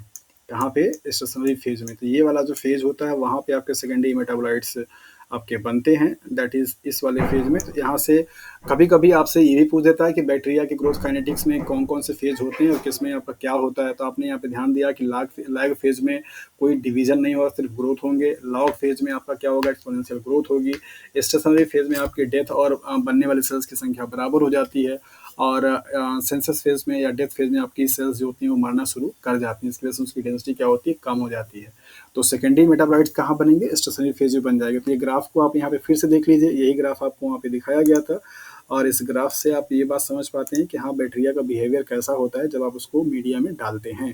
तो मीडिया में डालने के बाद स्टार्टिंग टाइम पे वो आपका इंक्यूबेट करेगा, फिर आपका क्या करेगा, ग्रोथ करेगा, फिर आपका स्टेशनरी हो जाएगा, फिर क्या करेगा, डिक्लाइन करना शुरू कर देगा। इसी कर्व को आप ग्रोथ कर्व के नाम से जानते हैं। तो यहाँ से आपके जो न्यूमेरिकल्स बनते हैं उन पे हम लोग चर्चा करेंगे। मैथमेटिकल एक्सप्रेशंस क्या होता है आपका ग्रोथ कर्व का, तो यहाँ पे देखिए ये एन जो है वो आपका जनरेशन नंबर होता है और एन से आपको यहाँ पे निकाला गया है कि log N by log N T minus log N nought upon log two. यहाँ पे एन टी जो होता है दैट मीन्स ये आपका एक टाइम ड्यूरेशन के बाद का जो पॉपुलेशन है, और N log means N nought जो होता है वो इनिशियल नंबर होता है। जैसे मान लीजिए कि मैंने जब एक्सपेरिमेंट करना शुरू किया तो मैंने अपने एक्सपेरिमेंट में जो बैक्टीरिया यहाँ पे डाला स्टार्टिंग के टाइम पे, जिसको हमने T0 के नाम से नोट किया हुआ था, T0 T1 इस तरीके से। तो आपने यहाँ पे जब बैक्टीरिया का आप इसको डालते हैं तो ये आपका फिक्स एक वॉल्यूम होता है। मान लीजिए मैंने यहाँ पे 1 माइक्रोलीटर डाला था और 1 माइक्रोलीटर में हमारा नंबर ऑफ सेल्स मान लीजिए उस टाइम पे कितना था, 10⁻7 सेल्स। ये स्टैंडर्ड माइक्रोबायोलॉजी का प्रोटोकॉल होता है कि आपको कोई भी प्रैक्टिकल के लिए इतना सेल्स आपको मेंटेन करना होता है। आप सेल्स को काउंटिंग करते हैं, सेल्स को बैक्टीरिया को माइक्रोस्कोप में देके काउंट किया जाता है, काउंट करके आप ये मेंटेन नंबर करते हैं ओडी लेकर के। तो मान लीजिए कि मैंने इनिशियल टाइम पे इतना सेल्स आपका डाला हुआ था, राइट। तो T0 के टाइम पे मीन्स जब आपका कोई टाइम गैप नहीं हुआ था उस टाइम पे सेल्स की संख्या कितनी थी, दैट इज 10⁻7। तो उसी सेल्स को आप क्या बोलते, उसी को क्या बोलते हैं, एन नॉट। तो एन नॉट का मतलब होता है कि इस स्टार्टिंग टाइम पे जब आपने इनोकुलम दिया था उस टाइम पे आपका संख्या कितनी थी, उसी को आप बोलते हैं एन नॉट। मान लीजिए कि ये बैक्टीरिया को मैंने 4 घंटे के लिए क्या किया, अलाउ किया, 4 घंटे इसने ग्रो किया और उस 4 घंटे के बाद आपका जो नंबर आता है उसको आप बोलते हैं that is the N T, means time interval बाद के बाद जो नंबर होगा। तो मान लीजिए यहाँ पे 10⁻11 या 10⁻9 कुछ भी संख्या हो उसे आप क्या बोलेंगे, एन टी। तो टाइम इंटरवल के बाद जो होगा उसको एन टी बोलेंगे, स्टार्टिंग टाइम पे जो होगा उसे एन नॉट बोलेंगे। तो जो भी आपका संख्या होगा मीन्स जो इसको अगर आप टर्म दीजिए तो मान लीजिए ये फाइनल नंबर आपका हो जाएगा और एन नॉट जो होगा आपका क्या होगा, इनिशियल नंबर होगा। तो फाइनल माइनस इनिशियल नंबर को मतलब वैल्यू को लेकर उनके लॉग निकाल करके लॉग टू के वैल्यू से क्या करते हैं, डिवाइड कर देते हैं। तो ये जनरेशन नंबर क्या होता है आपका, निकल जाता है कि कितना टाइम पे यहाँ पे जनरेट हुआ है ये। तो लॉग टू की वैल्यू आपको यहाँ पे सॉल्व करके दे दी गई 0.301 और आप लॉग टी और लॉग एन मीन्स यहाँ पे जो वैल्यू होगा उसका ये लॉग आप निकाल लेंगे, उसको निकालने के बाद सॉल्व करके आप वैल्यू ये निकाल देते हैं। तो यहाँ से प्रॉब्लम आपसे बनता है, कैसे बनेगा यहाँ पे देखते हैं। तो यहाँ पे देखा जा रहा है कि आपका एन नॉट जो है वो क्या है, that is the initial population number होता है। एन टी जो है तो पॉपुलेशन से टाइम टी मीन्स इंटरवल के बाद, और एन क्या है, that is the number of generation in time T, means जितने टाइम में आपने यहाँ पे अलाउ किया, मीन्स हमने यहाँ पे 4 घंटे की बात कही थी, तो 4 घंटे के बाद आपका जो जनरेशन नंबर आएगा उसको आप एन से निकालते हैं। तो इस ग्रोथ कर्व से आप जनरेशन नंबर निकाल सकते हैं, जनरेशन टाइम निकाल सकते हैं, ग्रोथ कर्व ग्रोथ रेट निकाल सकते हैं, ये सारी चीज़ें आप यहाँ पे निकाल पाते हैं। तो देखिए यहाँ पे जनरेशन नंबर को आप डिफाइन या आपने यहाँ पे कर दिया कि एक किसी फिक्स इंटरवल टाइम में जितना भी आपका नंबर ऑफ जनरेशन होगा मीन्स कितनी बार डिवाइड किया उसको आप जनरेशन नंबर के नाम से जानते हैं। जनरेशन टाइम का मतलब क्या होता है कि time required to duplicate population, means एक सेल्स से दूसरा 2 सेल्स बनाने में जो टाइम आपको इसको लगेगा इसी को आप बोलते हैं जनरेशन टाइम। जनरेशन टाइम को हम के से रिप्रेजेंट करते हैं जिसकी वैल्यू होती है टी बाई एन। तो K is equal to T by N का मतलब क्या हुआ कि टी जो आपका टाइम है और एन जो आपका ये निकला हुआ मीन्स पॉपुलेशन, ये वाले नंबर। तो इस वाले नंबर को मतलब टाइम को, जैसे सपोज कि यहाँ पे अगर फॉर एग्जांपल एन की वैल्यू हमारी कितनी आई थी, मान लीजिए एक एग्जांपल के तौर पे कि 9 आया हुआ था, तो ये 9 वाली की वैल्यू आने के लिए जो टाइम ड्यूरेशन का गैप था कितना था, 4 घंटे का था, राइट। तो के की वैल्यू कितनी हो जाएगी, तो घंटा कितना है आपका, दैट इज 4 है मीन्स 4 है, और आपका पॉपुलेशन मीन्स एन कितना, दैट इज 9 है। तो यही जो वैल्यू आप निकालेंगे वो आपकी वैल्यू क्या आएगी, मीन्स पॉइंट हो जाएगा, यहाँ पे 4 हो जाएगा, तो 0 मतलब 0.6 के आसपास आएगा। ये आपकी जो वैल्यू होगी वो जनरेशन नंबर होगा। और जनरेशन नंबर को, जनरेशन टाइम को हम आवर्स पर जनरेशन में क्या करते हैं, निकालते हैं, मीन्स इतना एक जनरेशन करने में इतना टाइम इसको क्या करेगा, लगेगा। तो जनरेशन टाइम को निकालने का पर्पज हमारा ये होता है कि जब हमको ये देखना होता है कि किसी बैक्टीरिया को अपने एक संख्या से 2 संख्या बनाने मतलब एक साइकिल को कंप्लीट करने में कितना समय लग रहा है, उसी को निकालने के लिए हम जनरेशन टाइम को निकालते हैं। तो उसको इसकी यूनिट हो जाती है आवर्स पर जनरेशन, मीन्स एक जनरेशन करने के लिए कितना समय लगेगा, इस चीज़ को निकालने के लिए हम जनरेशन टाइम का फार्मूला लगाते हैं।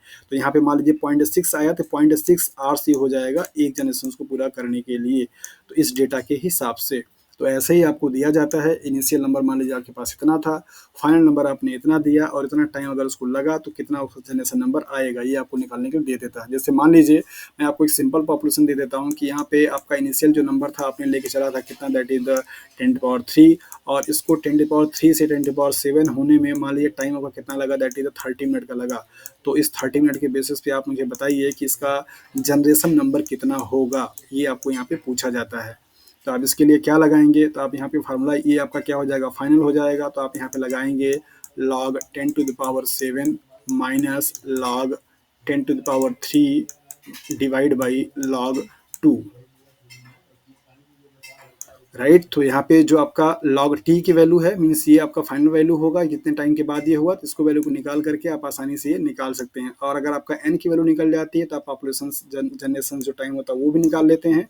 ग्रोथ रेट का मतलब होता है, जैसे जनरेशन टाइम का मतलब होता है कि एक टाइम मतलब एक जनरेशन को करने के लिए कितना टाइम लगता है, उसको आप जनरेशन टाइम बोलते हैं। ग्रोथ रेट का मतलब होता है कि 1 घंटे में या 1 यूनिट टाइम में कितना जनरेशन उसका हो रहा है, जनरेशन पर आवर मीन्स 1 घंटे में कितना वो साइकिल डिवाइड कर रहा है। इस चीज़ को निकालने के लिए ग्रोथ रेट आप निकालते हैं। तो ग्रोथ रेट और जनरेशन टाइम एक दूसरे के अपोजिट होते हैं। मतलब ये देखिए यहाँ पे के बराबर क्या है आपका n/t होता है, तो आपका जो ग्रोथ रेट मीन्स इसको आप ग्रोथ रेट को जी से रिप्रेजेंट करते हैं, तो जी इक्वल टू क्या हो जाएगा, दैट इज द t/n। ये वाली फार्मूला आपको यहाँ पे लग जाती है।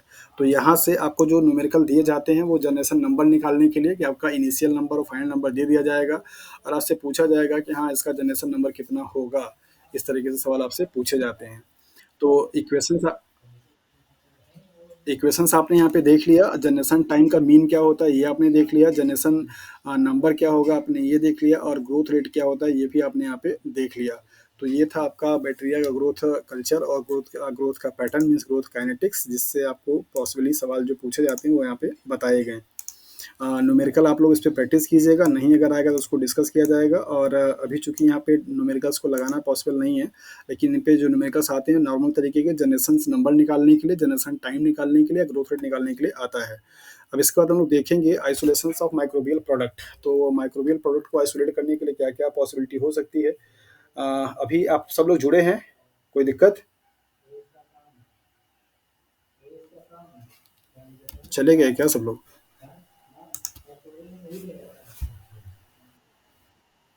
अच्छा ओके, तो क्या करें, कंटिन्यू क्लास करना है?